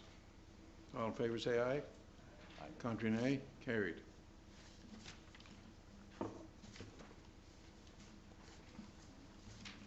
We're halfway there. Next is resolution COS 21-062, moved by myself and seconded by Councillor Snow. Whereas on April 19th, 2021, Council passed resolution COS 21-059, by which Council resolved to expropriate a portion of PID 674911, comprising of approximately 9 square meters of land, a little more or less. And whereas no agreement has yet been reached with the registered owner of PID 674911 respecting the compensation to be paid by the City of Summerside for the lands to which this resolution relates. And whereas Council engaged an independent consultant to determine the fair market value of PID 674911, and the independent consultant determined that the fair market value of the expropriated portion of PID 674911 was approximately $2 per square foot. Be it resolved that Council for the City of Summerside offer compensation for the expropriated portion of PID 674911 as follows. A. Amount of compensation offered for the expropriated lands. Council hereby offers to compensate the registered owner of PID 674911 in the amount of $195. No compensation shall be offered to any other person who meets the definition of owner pursuant to subsection 189 part 5 of the Municipal Government Act, RSPEI 1988, hereinafter referred to as the MGA. B. Time period for acceptance. The registered owner of PID 674911 shall have 20 days from receipt of a certified copy of this resolution to reply to the Chief Administrative Officer and communicate its acceptance of this offer. C. Application to the Supreme Court of Prince Edward Island. Should the registered owner fail or refuse to accept this offer within the 20-day period prescribed, then Council shall make application to the Supreme Court of Prince Edward Island pursuant to Section 196 of the MGA and the court shall determine the amount and allotment of compensation payable hereunder. Moved by Councillor Duran and seconded by Councillor Snow. Any questions? All in favour say aye. Contrary nay. Carried.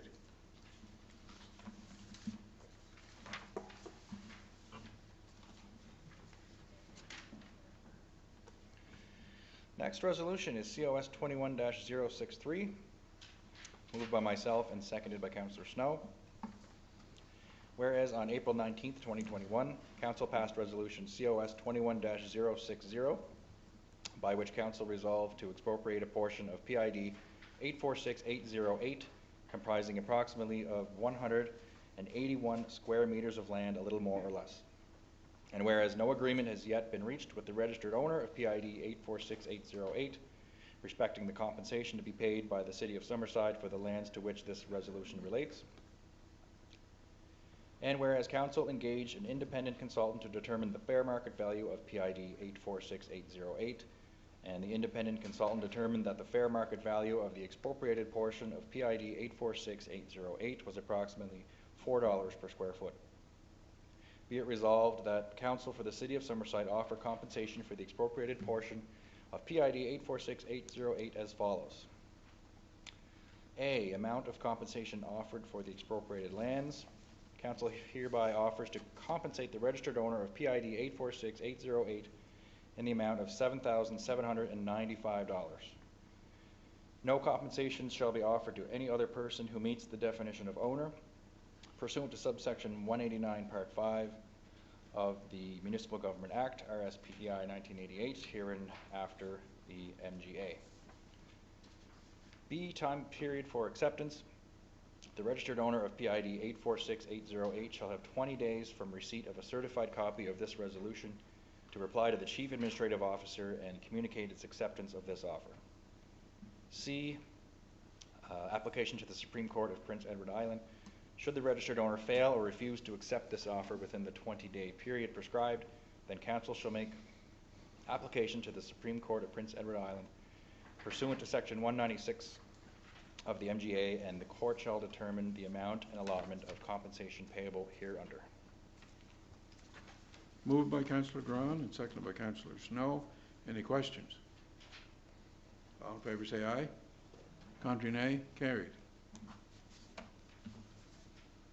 Okay. Next resolution is COS 21-064, moved by myself and seconded by Councillor Snow. Whereas on April 19th, 2021, Council passed Resolution COS 21-061, by which Council resolved to expropriate a portion of PID 453878, comprising approximately of 1,918 square meters of land, a little more or less. And whereas no agreement has yet been reached with the registered owner of PID 453878 respecting the compensation to be paid by the City of Summerside for the lands to which this resolution relates. And whereas Council engaged an independent consultant to determine the fair market value of PID 453878, and the independent consultant determined that the fair market value of the expropriated portion of PID 453878 was approximately $3.50 per square foot. Be it resolved that Council for the City of Summerside offer compensation for the expropriated portion of PID 453878 as follows. A. The amount of compensation offered for the expropriated lands. Council hereby offers to compensate the registered owner of PID 453878 in the amount of $72,260. No compensation shall be offered to any other person who meets the definition of owner, pursuant to subsection 189, part 5 of the Municipal Government Act, RSPEI 1988, herein after the MGA. B. Time period for acceptance. The registered owner of PID 453878 shall have 20 days from receipt of a certified copy of this resolution to reply to the Chief Administrative Officer and communicate its acceptance of this offer. C. Application to the Supreme Court of Prince Edward Island. Should the registered owner fail or refuse to accept this offer within the 20-day period prescribed, then Council shall make application to the Supreme Court of Prince Edward Island pursuant to Section 196 of the MGA, and the court shall determine the amount and allotment of compensation payable hereunder. Moved by Councillor Drown and seconded by Councillor Snow. Any questions? All in favor say aye. Contrary nay. Carried. Okay. You're batting 1,000 so far. All right. It's a big one. Resolution COS 21-065, moved by myself and seconded by Councillor Snow. Whereas the City of Summerside bylaw CS 13, Enforcement and Summary Proceedings bylaw, was presented to City Council and read for a first time at the monthly meeting on March 15th, 2021. Be it resolved, City of Summerside bylaw CS 13, Enforcement and Summary Proceeding bylaw hereby declared read a second time at this council meeting. And bylaw CS 13 is attached to the resolution. So it's been moved by Councillor Duran and seconded by Councillor Snow. Any, do you want to take the podium or seat? There's a microphone. Do you want to speak on that? Sure. Very briefly. Just hit the button there so it'll be recorded. Thank you. Thank you very much. Good evening, Your Worship, members of council. I did just very briefly want to address a slight change to the bylaw that was made after the last committee meeting. I believe it was Councillor McFeely who had requested that the language be clarified a little bit in one section to make clearer that an individual had the right to appeal to counsel. And so I've made that change, and I'm not sure if it's reflected in the copy that you have in front of you, but just so that we're doing this correctly, it's important that that change be read out on the record tonight before the bylaw is passed. So, just a quick question before you get into it. Certainly. So, what individual are we talking about here to appeal? The person whom is hired? Right. So the process that's set up there is that a resident could make a complaint that the bylaw enforcement officer had acted inappropriately, and the CAO would generally deal with that complaint, and the CAO has the authority to make a decision. If either the complainant or the enforcement officer is not satisfied with that decision, they have the ability to appeal the decision to this council.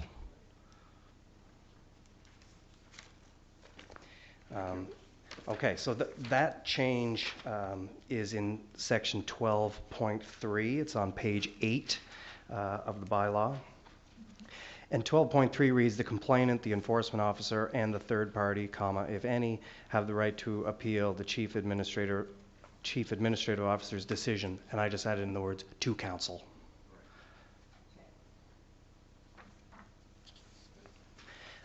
And just while I'm up here, as I was reading through the bylaw this evening, I did notice two slight clerical errors that I think should be cleaned up before the second reading.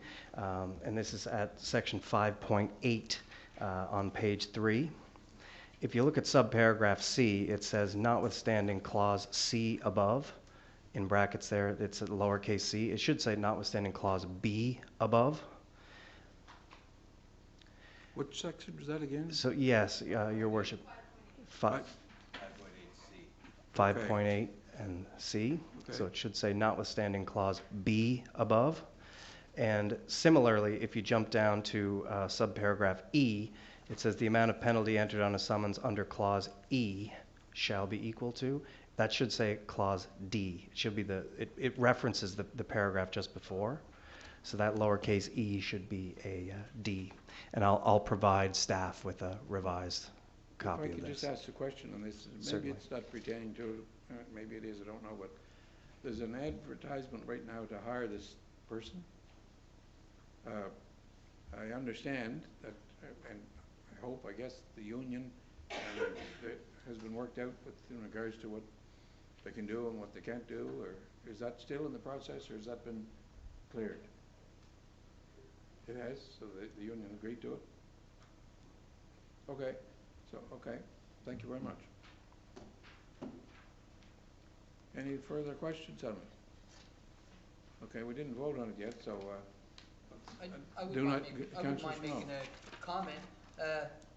Obviously, since being elected a couple years ago. This is something I've really pushed for, and I truly believe this is going to create some value for our residents, for our police force, for everybody, really. And I'm glad to see we got to this point. I know it's been a lot of work.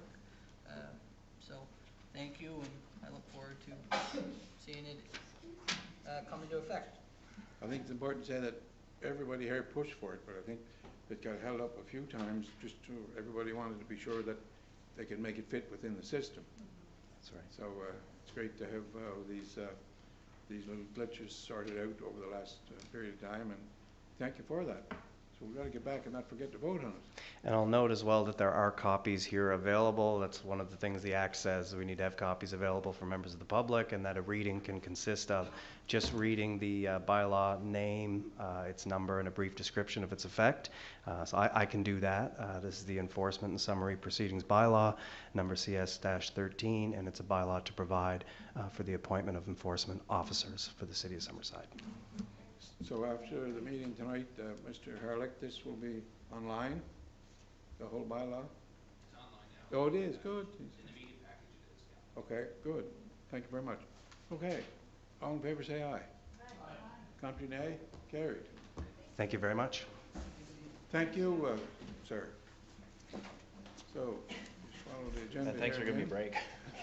It's starting to. I think we've got a report coming with no resolutions. Oh, you have, Oh, there's more. oh, you have more? Oh. That was just sorry, recess. Go ahead. There's, okay, resolution COS 21-066 is next. Moved by myself and seconded by Councillor Snow.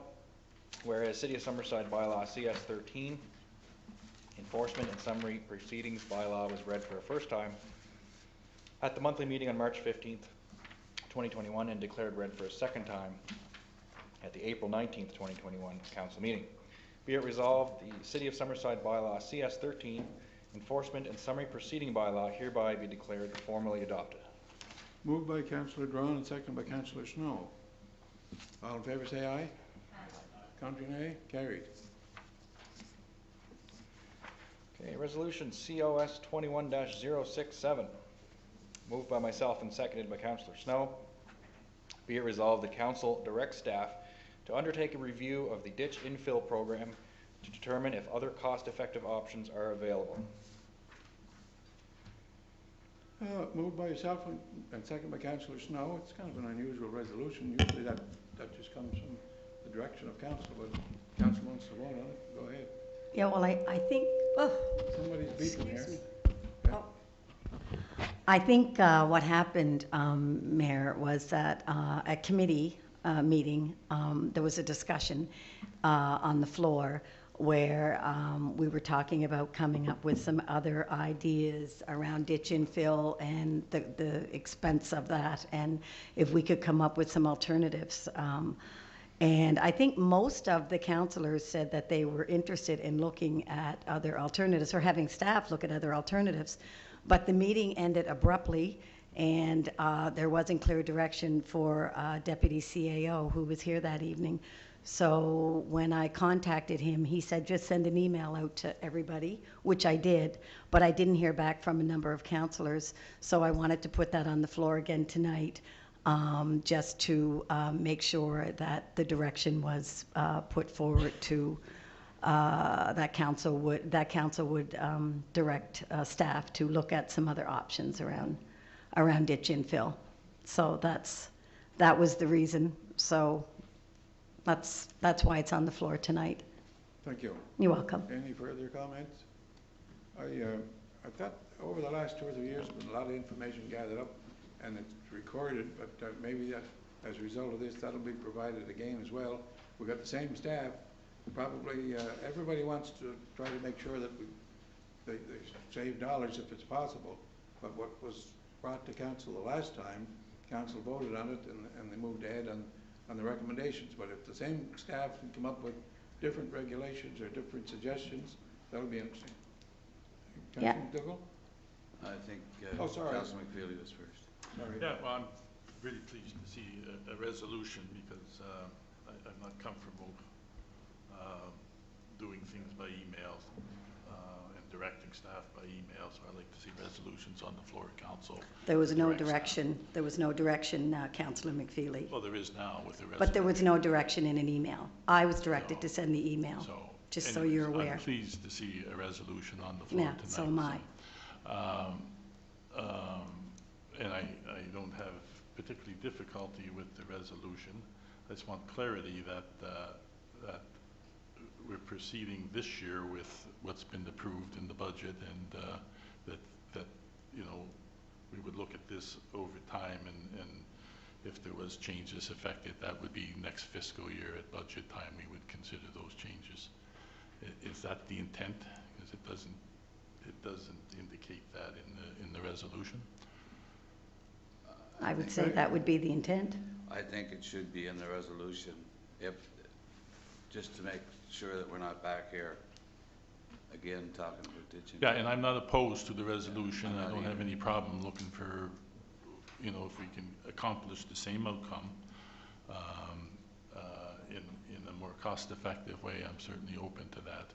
But I just want to make sure we have clarity here that you know, if the changes were to take effect, and it'll take that long to get through the process anyways, that it would be for fiscal year 22, 23, I guess, that we would be proceeding with, as was approved in the budget, with the current methodology for this year. Councillor McDougall, is there an amendment? Is that what's been suggested? No, Just want to be clear. I just want clarity, unless somebody wants to amend it. Well, there's a resolution on that anyway, and it hasn't been changed, so I guess we don't need the amendment on here, right? So, fine. Yeah, the resolution is just directing staff to do the review. And I will support this resolution. However, after the amount of conversation we had around this item, I'd be disappointed if there's another method that comes in that we weren't told about. I just want to put that on the floor. So, thank you. Thank you, Councillor McDougall. Any, Councillor McCollum, there's another light, no, that's a shadow in the glass. Sorry. I just want to point out, in the budget that has already been voted upon and passed, there wouldn't be any changes to what has already been allocated. So I want to reassure everybody that that stays as we voted on. And I think I'm very much to see if there's some way that, you know, staff can bring something just to help us work through this process. If there's something that's cost effective or whatnot, that will help us. The biggest thing that I would like to see is that it brings us together to try and resolve where we're at. Because as I've said before, we're a very good council, but this has really put us in the mud. So if we can find a way to work it through, however it would come, I think, you know, I'm very willing to listen. Thanks. Thank you, Deputy Mayor. Councillor Snow. Yeah, I'll be supporting it. I don't see a negative to it, really, if we can find more cost-effective ways. I assume the current tender process is probably already on the way for the work. That said, we'd be foolish if something came back prior to anything being awarded, if we could get more work done in more areas of the city. To Councillor McColeman's point, I don't think we're changing, there's no intent to change the budgeted amount, but if something came back where we were able to get more areas done, I think every councillor in here would be happy with that. It's about spending our money the best we can. So I have no issues at all with the resolution. Look forward to seeing what comes back. Thank you, Councillor Ramsey. Yeah, I have one more thing to say, and I know, Mayor, that you said that, you know, there have been other studies done. Since I became a councillor, all we've ever talked about is how much money we're going to spend on ditch and fill. There's never been a conversation on how we might come up with some other ideas, and that's simply all I want to do from the beginning. So I want that clear, so that we know that, and if we have to talk about this for the next 2 years, we have to talk about it for the next 2 years so we can work it out, because it's never going to be worked out if we don't talk about it. And that's how I feel, and I have no problem talking about it. So I think we need to, if we can save money for the city of Summerside, then that's what we need to do, because that's our job. And that's all I have to say. Thank you. If we can save dollars, that's great. Yeah. But if we're asking the same staff to give us like Councillor McDougall just said, they were asked to come back with the same questions we're asking now, and that's on documentation. Well, that's good. If they have it documented, then they can take it to us and explain to us new councillors. I'd love to see that documentation. I know one thing, Charlottetown spends half the amount on a ditch than we do here in Summerside, and I have the figures. So there's something wrong somewhere. So we need to get to the bottom of it. Well, we need to get to the bottom of it. We tried 3 times to get staff recommendation, and it came in, and it's all in the document. Yeah, well, you know, I just want it loud and clear that we're spending an awful lot of money, and We got a motion on the floor. yeah, Yeah. I think so. We're going to have to Yeah. vote here in a second, but Yeah, you can cut it out if you want, Justin, but it's important conversation, and it's got to be talked about. I'm done. did you have your light on, Bruce? Or sorry, Councillor McDougall. No, it was No, I Councillor just want to Campbell. say that I'll certainly be supporting your education department. Very qualified people to do the building. Just put the mic on there so she can hear. That I shall be backing our department, tech services. I think they do a great job. Thank you. Okay. All in favor say aye. Aye. Contrary nay? Carried. Thank you very much. How you doing, Councillor Drawn? You still We're have the floor? close, we're close. The next resolution, at the Tech Services Committee meeting last week, the paving tender was being considered, and then we deferred that just to seek some legal advice. So we do have the resolution before us tonight, but we can basically proceed one of 3 ways. We can award the whole thing even though it's over budget, and we'll have to find the money somewhere, or we can award up to the budgeted amount, or we can just choose not to award it at all and take a year off from paving and put the money aside to do extra paving next year. And regardless of what we decide on tonight, there's no liability created if we decide not to award the tender. If council wanted some more time to think about it, why not just take a month or a couple of weeks to, I'm just thinking out loud here, rather than to draw the line in the sand tonight, maybe. But anyway, go ahead, other councillors. Councillor Snow. I've given this some thought since our committee meetings. I've had some discussions with maybe professionals, or I don't know what you want to call them, people in the industry, and you know, trends and where we're going, and I mean, it's over budget that much, throws a lot of questions in my mind on whether or not the budget amount presented was accurate enough to reflect what we should be getting, or that seems to be quite a change. It'd be interesting to know what, you know, unit prices were from previous years compared to this year. What unit prices are for Charlottetown, surrounding areas, what they're being charged to do the same amount of work. It just doesn't seem right that it would come in that drastically over budget if there's not probably some responsibility on our end as well. So I don't see what holding off actually does. I don't expect prices for anything to drop anytime soon, and putting the money off for another year in hopes that we're going to get more done, I think, is probably wishful thinking that probably will not come to fruition. So I think we need to really consider moving ahead, at least with the amount in the budget, if not find ways to get the work done. But I am concerned that it's not going to go down anytime soon unless there's some other information that we aren't aware of. Okay, we'll go around the table. Councillor McFeely, and then Carrie, and then Bruce, I think. Yeah, I guess kind of a similar mindset as Councillor Snow. I know we had the discussion at committee that maybe we defer for a year, and the more I think about that you know, it's risky, and Yeah. thinking that the price was going to go down, and it was an artificial price because of the climate that we're in.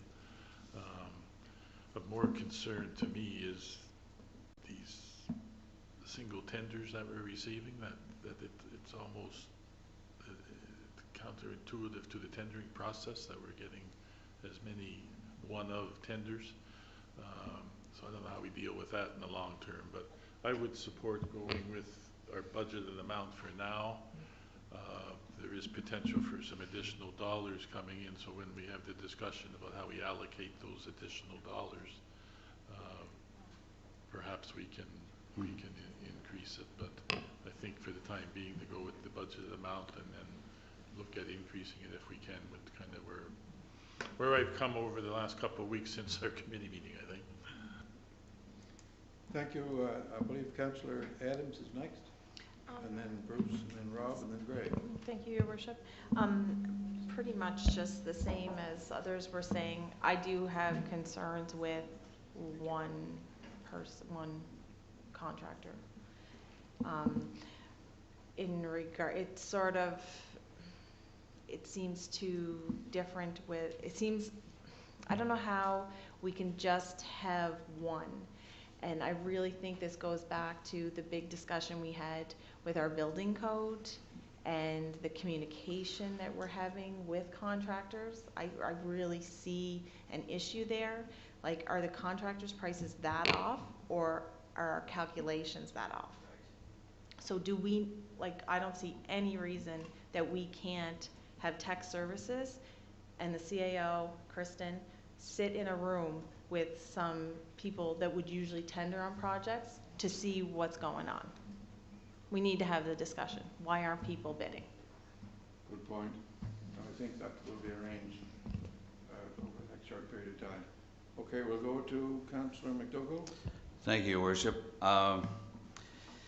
The option of putting it off for a year is not in the best interest of the city, I don't think. And so I will support up to the budgeted amount, but I'd also, like Councillor McFeely, I think there's some additional dollars. We need to look at our paving, the allotted amount, and then we can take another look at it in a month or two, to you know, when we look at additional funds. But I also, you know, it's 816 compared to our budgeted amount of 408, whatever. There's quite a gap there, and we need to, as a city, look at that. Are we that far out in our budgeting, or has things gone up 100%? You know, we need to justify that for council, and but I will be supporting the motion as it is, but I'd be also in favor of adding additional money if this is passed. Thank you. Thank you. And I have Rob, you had the light on. You're the next light to come on. Go ahead, sir. Right. When I say Rob, sorry, the CEO. We've gotten down here to a first name basis, but we. Yes, we are. Very much so. CAO, the floor is yours. You can call me whatever you want, Your Worship. I just wanted to clarify, I've heard there was a couple of questions asked earlier that, so we received the tender results on March 31st, and the tender pricing is only valid for 30 days. Just wanted you to be aware of that. And as Council has asked us to do, we are looking at tenders that we've received over the last couple of years to see, like, the situations where we've only had, for example, one or two responses, and like trying to understand like what the reason is for that. So we're going to certainly come back to Council with this information sooner rather than later. Plus, we're also going to delve a little bit deeper into, as for this example here, like the wide gulf that we have in paving, in terms of what's been submitted as a bid versus our budget, and just additional clarification too for context for our budget. So the amount for this year is 408,000. I'll say traditionally or in previous years, our budget for paving used to hover between 800,000 and $1 million, just for context. Okay. Thank you, Your Worship. Okay, I believe Councillor Campbell is next, and then Councillor Ramsey. Your crystal ball is out here.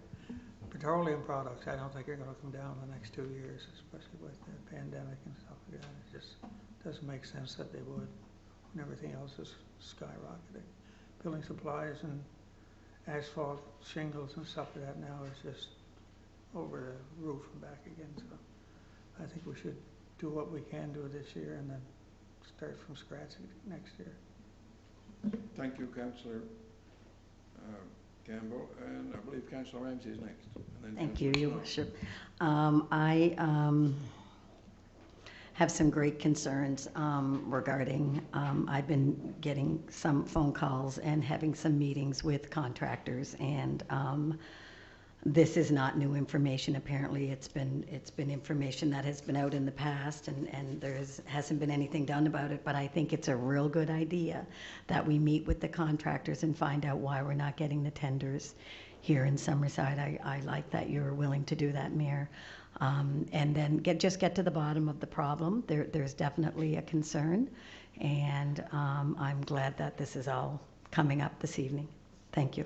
Thank you, Councillor Ramsey, and I believe Councillor Snow, and Deputy Mayor.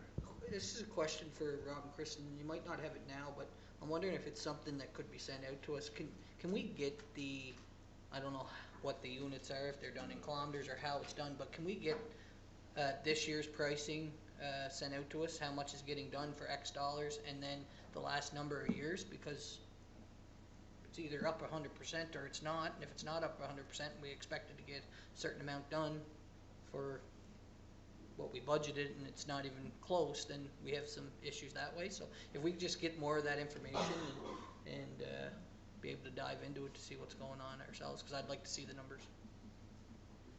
Okay, thank you. Councillor, or Deputy Mayor McCollum. Thank you, Your Worship. I am going to be supporting the tender into the budgeted amount of the 408,000 upwards. I think our engineers have put at budget time a lot of information into what they present to us, and we've been told by them that even when we put things off for a year, whether it's paving or any type of infrastructure, then we're paying at the other end when we do defer.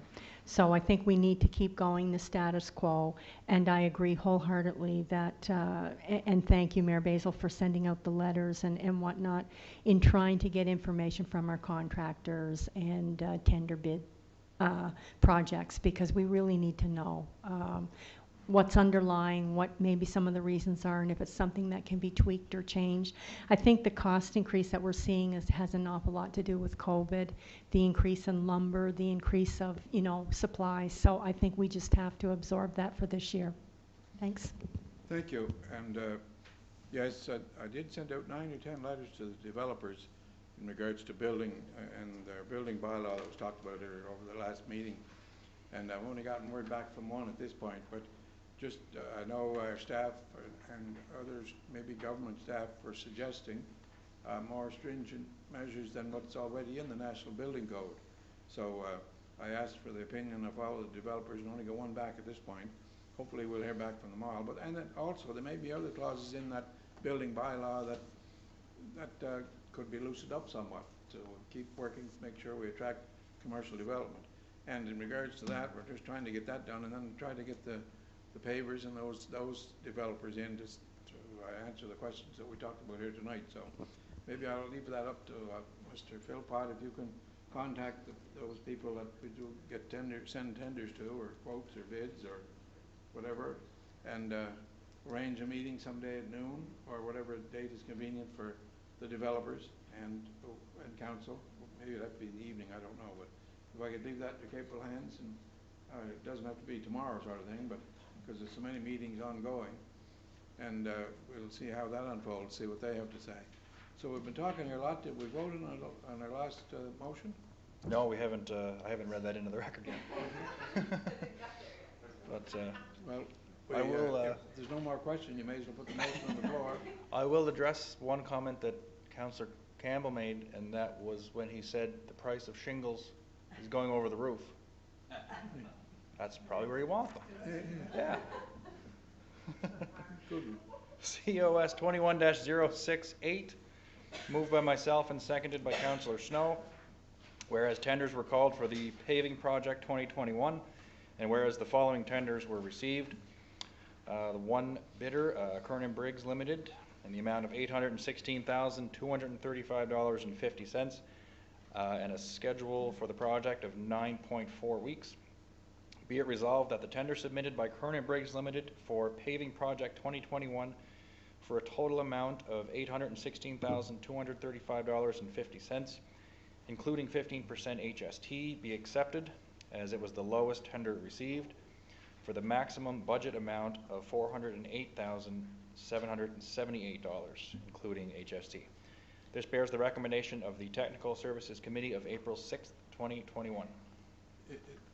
Is that worded clearly enough to For the maximum budget amount of $408,778. Up to that, yeah. Okay, moved by Councillor Drawn and seconded by Councillor Snow. Sorry? Oh, yeah. Question? Sorry. Doing some math in my head. All in favor say aye. Aye. Contrary nay? Carried. Okay, how you doing, Councillor Drawn? Is that it for that one? That's everything for Tech Services tonight, Your Worship. Okay, Thank you very much, and thanks everybody Thank for you. being so patient. We're doing well here. Okay, Councillor McFeely, you have the floor again. Economic Development. Thank you, Your Worship. I'll be much briefer than last time. Certainly want to thank Director Mike Tatuska for the report, and that all council would have received in their package, so I won't read it verbatim in the interest of time, but I do want to comment on each item. And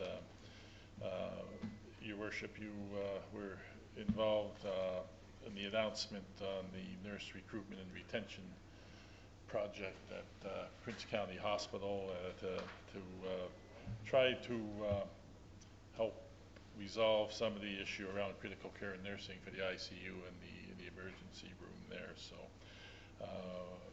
this council, thank council for their agreement and contribution to that. Because of that effort, hopefully we can recruit an additional 3 nurses in the critical care nurses. I know that the city, the economic development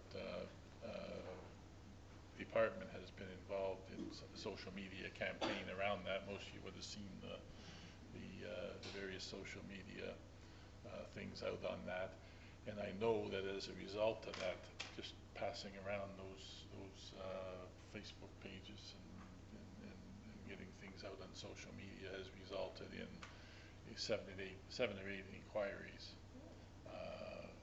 from people across the country, across the world probably, at the Prince County Hospital. So that is working, and our incentives are attracting some interest there. And as the acting administrator of the hospital indicated to us at that session on the 9th, Your Worship,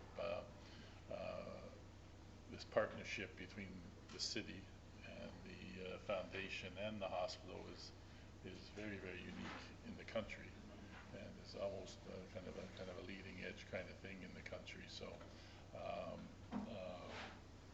I think it'll get results, and really thank you to this council for supporting that initiative, because it is a great initiative, and we'll be kicking off a little more of that, and all council will be involved in that as we go forward. So it's a good news story in a number of fronts, and it's just a great story about collaboration and community involvement in the hospital. So with that, we'll move on to talk about housing. And as council will know, we just completed a study on the housing need and demand assessment for Summerside. A very reputable company did that piece of work for us. They've worked on 29 different housing projects, so they know what they're doing around quantifying some of this stuff. And the study was really around understanding and quantifying what our housing needs would be going into the future.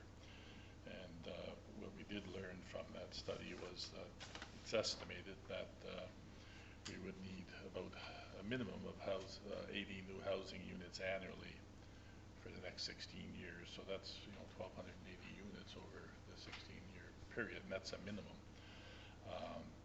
So Summerside is, from a developer's perspective, a great opportunity. And I know the Economic Development Department is working with various developers around several housing projects in the city. So, which kind of leads me to the next thing I want to talk about very quickly was the core block project. And as you council will know, there's an RFP out now for interest in that. I know that the department is working tirelessly with a number of developers around that.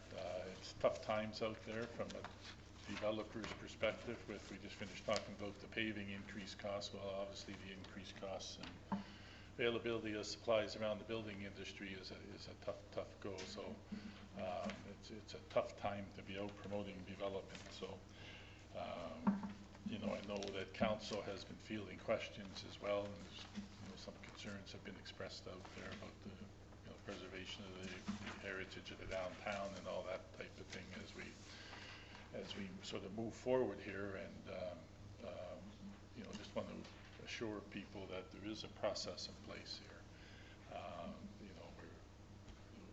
have a staff that's very dedicated to doing what's best for the citizens of Summerside, as council is. Our process is very clear. We go through the RFP process. We see what comes in from developers. Any development that goes forward would need to go to Heritage Planning Board and be looked at through that lens of the heritage lens. So it sort of protects that view as we move forward. And the RFP has been very clear that for developers to see that the interest of this council is around finding that right balance between redevelopment of our downtown and preserving the heritage of the downtown. So I know there is some things out there. You hear things that are a little bit representation, I believe, of what this council's vision is for the property. So I just want to assure the citizens, and if council get inquiries, just to let them know that there is a process in place. It needs to go through Heritage Planning Board. Heritage Planning Board would make a recommendation to council, and council would have the final say on that. But I want to give our staff as well the confidence that this council supports them going through the RFP process, and has every faith that they will have the best interest of council's vision at heart when they're working through the process. So with that, your worship, if there's any questions, if not, thank you. Thank you. Any questions for the Chair of Economic Development? I believe Councillor Snow. Brian, to your point, I'm wondering, because like others, I've received comments about, the RFP and now no mention of heritage throughout it. There was obviously a very engaged young lady here tonight, Dr. McKay, who has she has a love for heritage, and she had some questions around that development as well. Just wondering what the process, and I explained to her how it went to heritage. I guess my question is there a plan? Is there a plan for public consultation between maybe heritage and the average citizen to get feedback, or is it just we're consulting with heritage himself, like 3 members on the board, or what is the plan, or how does that work? The process going forward, well, first of all, there is significant mention of heritage in the document. Okay. It does reference heritage in the document, and council's desire to preserve the integrity of the downtown core. So that is in the document. The Heritage Planning Board process would be an open process, and we would certainly welcome the citizens' input into that process. So, but at the end of the day, it's that Heritage Planning Board would make a recommendation to council, and it would be council's decision. And I guess that's my point, that Heritage Board is a 3-member appointed board. So is there a position for public engagement between the Heritage Board, who's making a recommendation to council on behalf of the city, and the city residents? That Heritage Planning Board meeting would be open, and we would, you know, as we always do at Planning Board, we don't shut people down. Like, we give them the opportunity to express their views. And I guess that's what I was trying to get on. That would, you know, although we don't necessarily need to according to the, you know, the bylaws, but we've always welcomed public input. I don't see this being any different, and personally, as the chair, would welcome that. But you know, at the end of the day, you know, we get all that input from wherever sources we get it. It will be council's decision. You know. Yeah. I just want to follow up on Councillor McFeely with, in particular, the core block project, because I know we've all received those similar letters or comments, and at that time we did have the Heritage Committee come in. They listened to all of the information that was being presented. Their suggestion was that if there could be anything of heritage integrity salvaged before that building was demolished, and I believe, Councillor Bryan, you remember that very clearly, our staff did do an assessment of those properties to make sure if there was anything that was possible. And I'm saying that because I think, you know, maybe sometimes there's a misconception out there that the city does not go to the degree as Councillor Bryan has explained, but we truly do. And I don't think there's anyone here on council that is not wanting to maintain heritage integrity. But because the building was in the state that it would have cost so much money for restoration. But the Heritage Committee gave us, you know, suggestions, and that was all checked out and assessed. And for the record, I'm not saying that we don't, or I just want clarity, because the questions are coming forward from concerned citizens, and rightfully so. So it's just important that they know the process and how it goes. And I appreciate that very much. That you know, we want to have citizen input, but you know, at the same time, I don't want to discourage developers that this is going to get hung up on you know, how do I word it? On process, and they get discouraged and say, well, I haven't got the patience to go through some, you know, lengthy, unruly process and test here. So, you know, we really want to encourage developers. It's a great opportunity. It's a great opportunity to be a developer downtown, and it's really around finding that right balance between development and reinvigorating the downtown and preserving what we all want to preserve. You know, so. Thank you. So, I believe we move on now to the Police and Fire and Emergency Planning, Councillor Ramsey.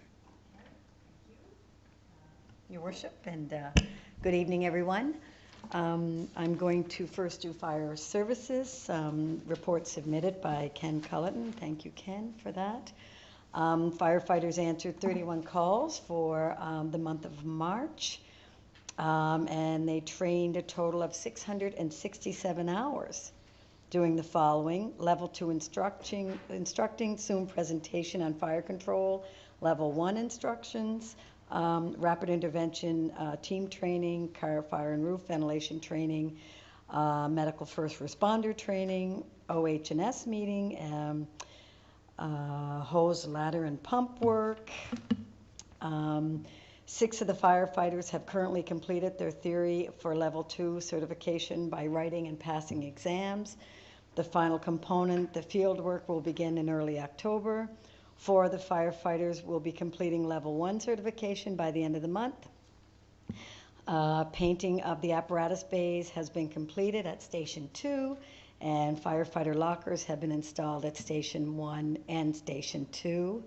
I wanted folks to know that we are continuously working towards our new / renovated fire hall. I believe we will be meeting either the end of this week or the beginning of next week, CAO. Would that be fair to say? Yes, okay, thank you. Just wanting people to know that it's still on the agenda, first and foremost. So that completes that report, if anyone has any questions. Any questions for the chair? I do not see any speakers' Okay. lights. Thank you. So in our emergency measures operations, wanted residents to know that we continue to work on our emergency plan.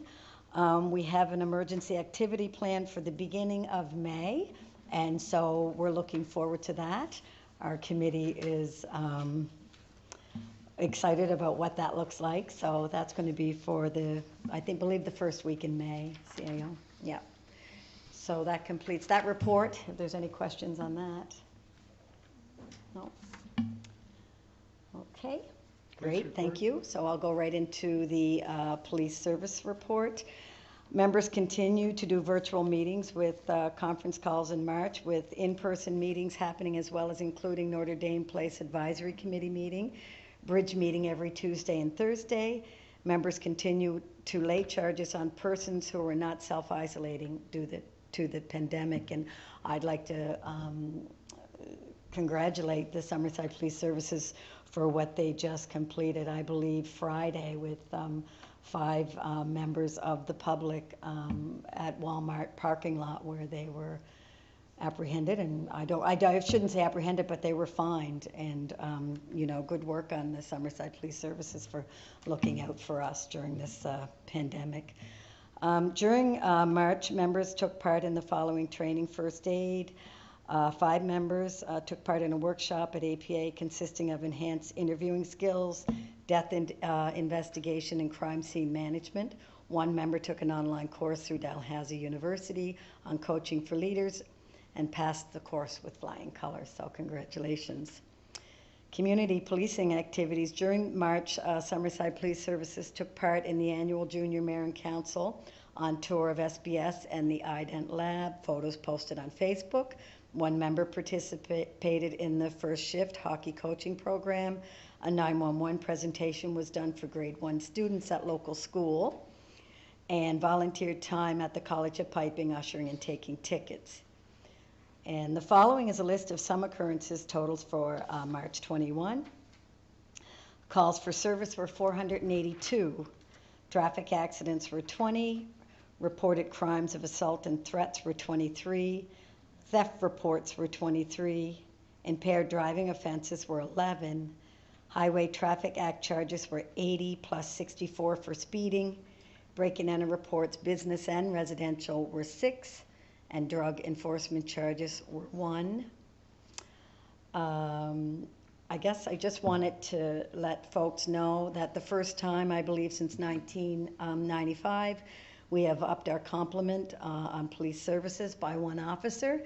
The interviews are complete, and we will soon be having an additional officer on the 4th. So we're looking forward to that. We have posted an advertisement for a bylaw officer. So if there's anyone out there interested in working for our wonderful city as a bylaw officer, please apply for that position. And I am still waiting to hear back from the province regarding the SRO, the police officer at 3 Oaks. This has proven to be a very successful program, and I am in total support of it. It's very preventative. I know the provincial government advertised on their budget a very large amount of money for preventative action. So this is one program that I would certainly like to see them support. They've supported us last year, and I would really like to see them support us one more time. So I'm just made many calls to Charlottetown, and I'm just awaiting a call back. So that is my police report. If anyone has any questions, I'd be happy to answer them.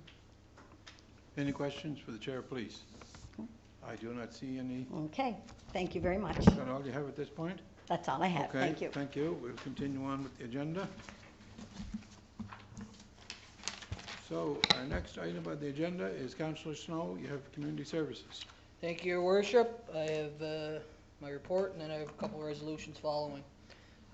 March was another busy month for Community Services Department, with yet more news out of the Sports, Entertainment, Tourism, Summerside Sets Division. announcing Set's locked-in Atlantic Canada's strongest team for 3 consecutive years. The first edition of the event is scheduled to take place May 8th to 9th, 2021 at Credit Union Place and will feature athletes from Atlantic Canada.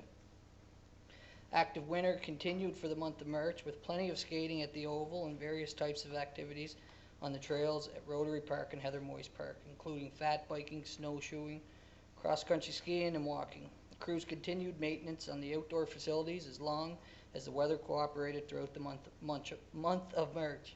The 2020-21 edition of Active Winter saw extremely high volume of usage, with skates and snowshoes rentals sold out most days, especially on weekends. Another highlight for the month of March was March break, which included plenty of special programming and scheduling during the week. March break program included a sold-out week-long camp with each day featuring a different theme and activities. The program division also offered 3-on-3 March break hockey championship that went over quite well and was very well attended. With Platinum VIP packages for Atlantic Cade being sold out, VIP packages went on sale and seeing lots of interest, especially with the announcement of the Atlantic Bubble reopening later in the spring, which hopefully that still goes ahead. The Atlantic Cade Committee continues to plan and prepare for the event and look forward to showcasing Summerside and PEI coming mid-summer. The Platinum Level Suites, the new skyboxes at Credit Union Place, have been completed. They actually were put to use this past weekend for 2 playoff games for the Western Capitals. They're currently sold out, and new people are enjoying the skyboxes, which adds about 80 seats to Credit Union Place. Despite the ongoing pandemic, the Veterans Convention Center, VCC, saw 37 bookings for the month and continues to receive plenty of inquiries despite the ongoing pandemic. Swimming lessons continued throughout March, and the aquatics department announced the return of public swimming lessons for the next edition of lessons coming later next month. That is my report, Your Worship. If there's any questions, I'd love to answer them, and if not, I have a couple of resolutions. Any questions for the Chair of Community Services, Councillor McDougall? Yes, thank you. And as always, the Community Services is doing a great job. I heard JP's interview this morning and Mitch's, and they're on the radio. They do a fine job. The one question I had was around the cleanup on the boardwalk. There's a lot of garbage, and because of the construction going on down in that end, there's a lot of stuff that's blowing. It's in the woods there and along the side. A couple of years ago, the council took a Saturday morning and did a cleanup, and I was just interested or wondering if council is interested in doing that again sometime. And maybe if we could get council is interested, if we could get community service to coordinate that. Well, I think that's a great idea. I can speak for myself. I'm interested, so if we want to pick a date, and I'm pretty sure JP will arrange whatever we can. And you know what? Beyond council, it's a great way to engage citizens and say we're doing a community cleanup of the shoreline, however, the boardwalk, and I think that's a great idea, Councilor. No, that's great. So whether it's this Saturday or next Saturday, as long as we can coordinate it. I'll have some chats with JP. Thank you. Tomorrow, and we'll arrange something quickly. Any other questions? If not, I'll move on to resolutions. Go ahead. All right. Do you have anything further, Councillor McDougall? Your light's on there. Oh, I'm sorry. Okay, go ahead. All right, resolution COS 21-069, moved by myself, Councillor Snow, seconded by Councillor Carey Adams. Whereas pursuant to Municipality Government Act sections 158 and 143, Summerside City Council needs to pass a bylaw where it transfers land below fair market value. Be it resolved that CS-32 disposition of portion of PID 104-503 bylaw hereby be read the first time. CS-32 disposition of portion PID bylaw is attached, and I'll read that into the minutes, Your Honor, Your Worship, sir. Bylaw CS-32 disposition of portion of PID 104-5053 be it enacted by the City of Council, City of Summerside as follows. Title 1.1, the bylaw shall be known and cited as disposition of portion of PID PID 1045053 bylaw. 2, authority. 2.1, the bylaw is enacted pursuant to sections 143 and 158 of the Municipal Government Act, RSPEI 1988, CM-12.1. 3, criteria for disposition. 3.1, the following criteria shall apply to the disposition of portion of PID 1045053 below fair market value. A, the grantee of the land shall have made a commitment to develop the lands. B, the development shall promote economic development in the city and expand the city-owned recreation facility. And C, the development shall have the potential to increase unrealized commercial tax revenue in the city. 4, disposition of portion PID 1045053. 4.1, Council hereby authorizes the disposition of the portion of PID 1045053 as shown and delineated on the drawing attached hereto as Schedule A to Tier 2 Properties Limited for $1 in consideration. Effective date 5. 5.1, this bylaw shall come into force and be effective on the date of approval and adoption by Council. And then first reading, this disposition of the portion of PID 1045053 bylaw number CS-32, was read a first time at Council meeting held on the 19th day of April 2021. This disposition of portion of PID 1045053 bylaw number CS-32, was approved by the majority of Council members present at the Council meeting held on the 19th day of April 2021.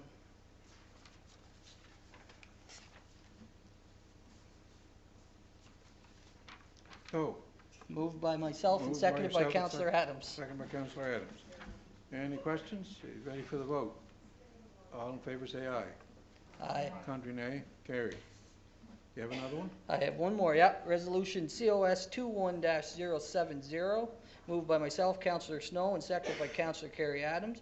Whereas pursuant to Municipal Government Act Sections 151 and 143, Somerset City Council needs to pass a bylaw where it transfers land below fair market value.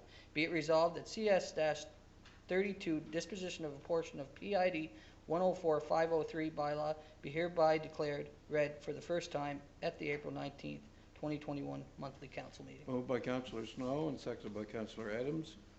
All in favor say aye. Aye. Contrary nay. Carried. That's all, Your Worship. Thank That's all you. you have on your agenda for now? Okay, we'll continue on, I believe. Councillor Adams, you have the floor. Thank you, Your Worship. We'll start with HR and Legal Affairs. The Joint Occupational Health and Safety Committee, as well as department subcommittees, continue to meet on a regular monthly basis. The department provided support at various meetings this month. The collective agreement with police has been ratified. Contract negotiations continue with outside workers and the electrical union. Competitions are currently underway for a bylaw enforcement officer, fire dispatcher / cleaner, and summer seasonal laborers, Culture Summerside staff, and part-time police constables. And those are all available on the Facebook page. There's a link to the website where everything is listed. First aid training was also held for staff. Any questions? If not, I'll go right into culture. The following report captures some highlights of Culture Summerside's activity from mid-March to mid-April time period. Culture Summerside staff were diligently preparing operational plans for 2021 summer and fall cultural programming. Operational plans are being submitted for approval, include plans for a Summerside Lobster Carnival, the Old Fashioned Carnival, weekly concerts in the garden, and the Ghost Walk. Culture Summerside staff and Wyatt Heritage Properties, Inc. are preparing an operational plan for the Summerside Arts Festival. Staff are currently planning the summer operations for 3 municipal museums, the Culture and History Centers, and the employment of summer students. Tickets and registration opportunities for the Summerside Lobster Carnival events will be available as soon as the operational plan is approved by CPHO. So fingers crossed on that we're good to go. Work is progressing well at Summerside Armory. Exhibit planning and content development is underway. Culture Somerset has already received some confirmation on summer student wage subsidies. We are still waiting on confirmation of support from other programs that were applied for. We are currently featuring at the Lafergie Cultural Center the works of Patricia Clarkin. Her exhibit of paintings called Love's Hidden Symmetries, I probably said that wrong, my apologies, can be viewed until the end of May 2021. And in your package there's an example of, it is very pretty. If anybody has any questions? Keep going. Bylaw Policy Review Committee. This is to bring everyone up to date in the latest efforts of the BPR Committee. As part of our effort to ensure our bylaws are consistent with provincial legislation and other requirements, we are updating the building bylaw. We all remember that discussion. The rationale for getting this bylaw in place now is that the provincial legislation came into effect almost a year ago. We would like to get the bylaw in place for the upcoming construction season. The proposed changes were discussed at the last meeting of the Technical Services Committee, meeting a couple of weeks ago. We've also reached out to the developer community to seek their input on these changes. Members of the public will also have the opportunity to provide their feedback on these changes at a future council meeting.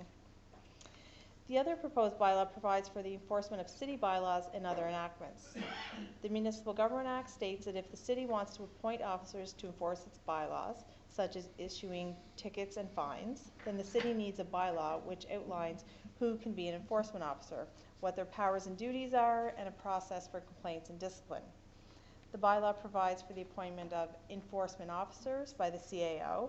It establishes the powers and duties of enforcement officers. It outlines the processes for issuing tickets and fines to individuals who breach bylaws. It also establishes a complaint disciplinary process for complaints made against enforcement officers. This bylaw was discussed at a previous council committee meeting and will be presented to council tonight for formal adoption. Finally, the committee, in consultation with fire services, is reviewing the feasibility of implementing an open fires bylaw for the city. At the present time, there are guidelines in place to provide oversight of these fires. However, the committee is looking at whether a bylaw to regulate this issue would be more appropriate. This concludes my report for the month of April, and myself, or CAO Rob, answer any questions. I do not see any speaker lights, so is that all you have at this time then? That's it. Okay. I believe we'll move on to municipal services, and Councillor McDougall, you have a report. Thank you, Your Worship. I have a report here by Director Greg Goodey for the Municipal Service, Public Works and Water and Sewer Utilities. Staff attended a shellfish working group with the province as part of the outreach to the industry to discuss how the plant works regarding the Summerside Harbour. The sewage treatment plant performed the following maintenance this month. 2 pumps at Euston Street Lift Station and 1 at the Northumberland Lift Station was worked on. The valve on the primary sludge tank was worked on.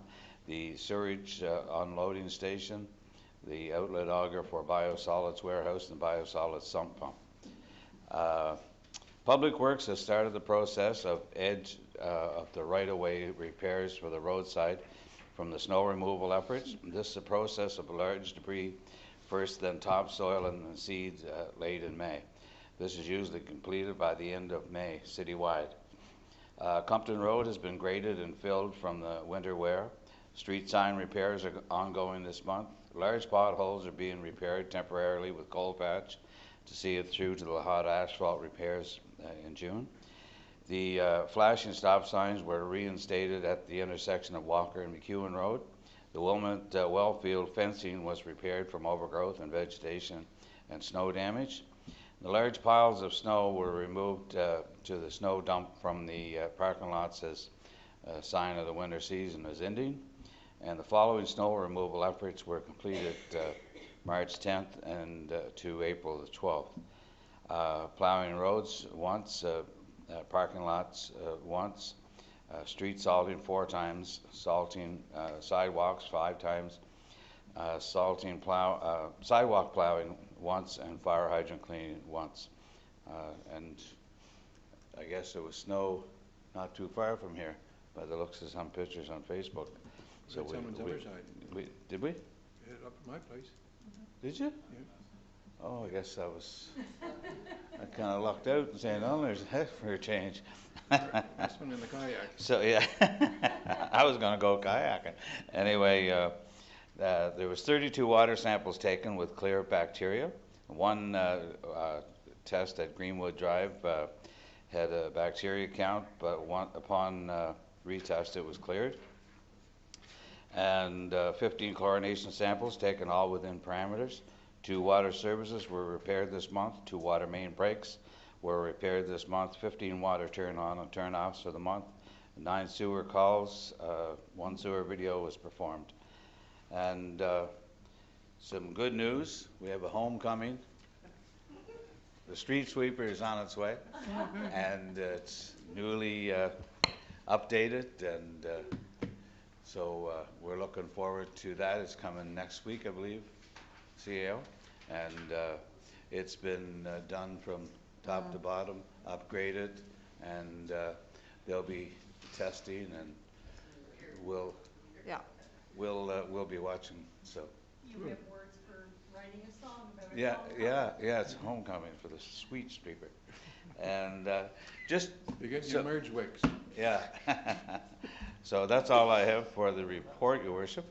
Thank you. If there's any questions? Any questions, Councillor Adams? You have a I question? thought it was actually back because I was coming around the corner the other day and I see this big cloud and I was like, oh God, that thing is back, but it was a garbage truck, so I was. Yeah. So they're pretty sure that they have all the problems solved. It's been upgraded to all the latest standards. It's basically a new vehicle now. So we're looking forward to that They working. can test that out in St. The way Elmer's it instead should, of, well, right. not this time. No, you haven't got any curbs out there.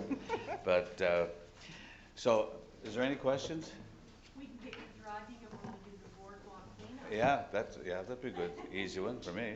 And, but if there's no questions, I just had one comment, and it's just basically a notice that Councillor Durand and I have been contacted by the French school.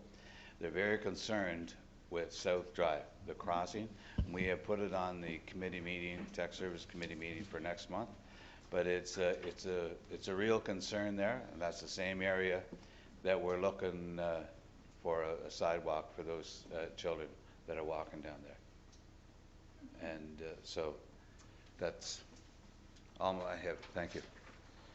Do you want to take over?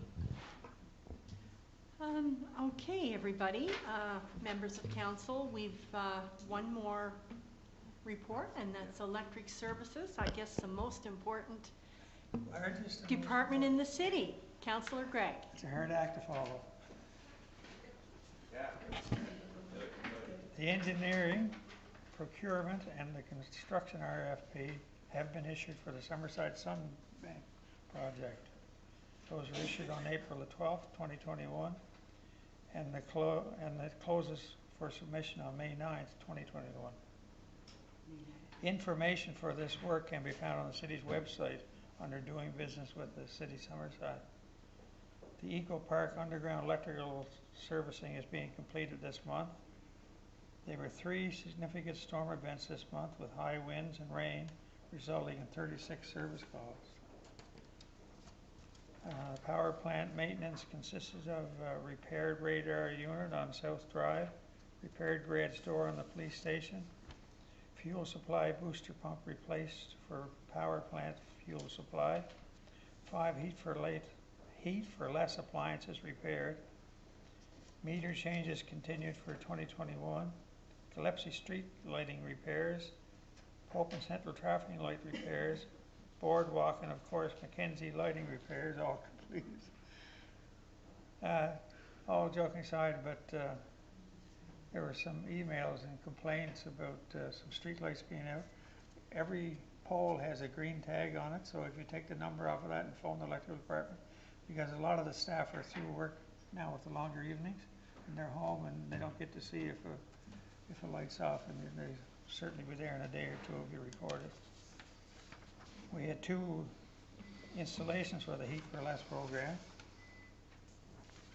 We replaced the block heater at the Central Street generator. Hillside and Water Street traffic light had maintenance done to it. The engineering work for the substation expansion to prepare for the Summerside Sunbank project has been awarded and is underway. The electricity from wind was 57.6%. That's, since I started reading, that's the second highest. I think we had 61% one summer month. So that's great news. Generator run hours were 8 hours. 17 new electric customers energized this month. Mostly we have 10 to 12. The 17 is quite a few. This is going to be happening all summer, I think. 5 electrical service upgrades, 2 new poles were installed, 9 transformers were installed, and 6 removed. And I guess that's my report, Your Worship. Thank you, Councillor Campbell. Any questions for the Chair of Electrical? I do not see any speaker lights on, so thank you. And I think we've gotten to the end of the agenda. It's been a long evening, but I think we've got a lot done. And I guess if your light's still on, do you have anything further, Councillor Campbell? No, it's gone. Oh, there it's on. Okay, there. Okay, is there a motion to adjourn? Well, we get everybody moving the motion to adjourn. Is there a second? Councillor Snow. Moved by Councillor McFeely. Meeting adjourned. So Brian is going to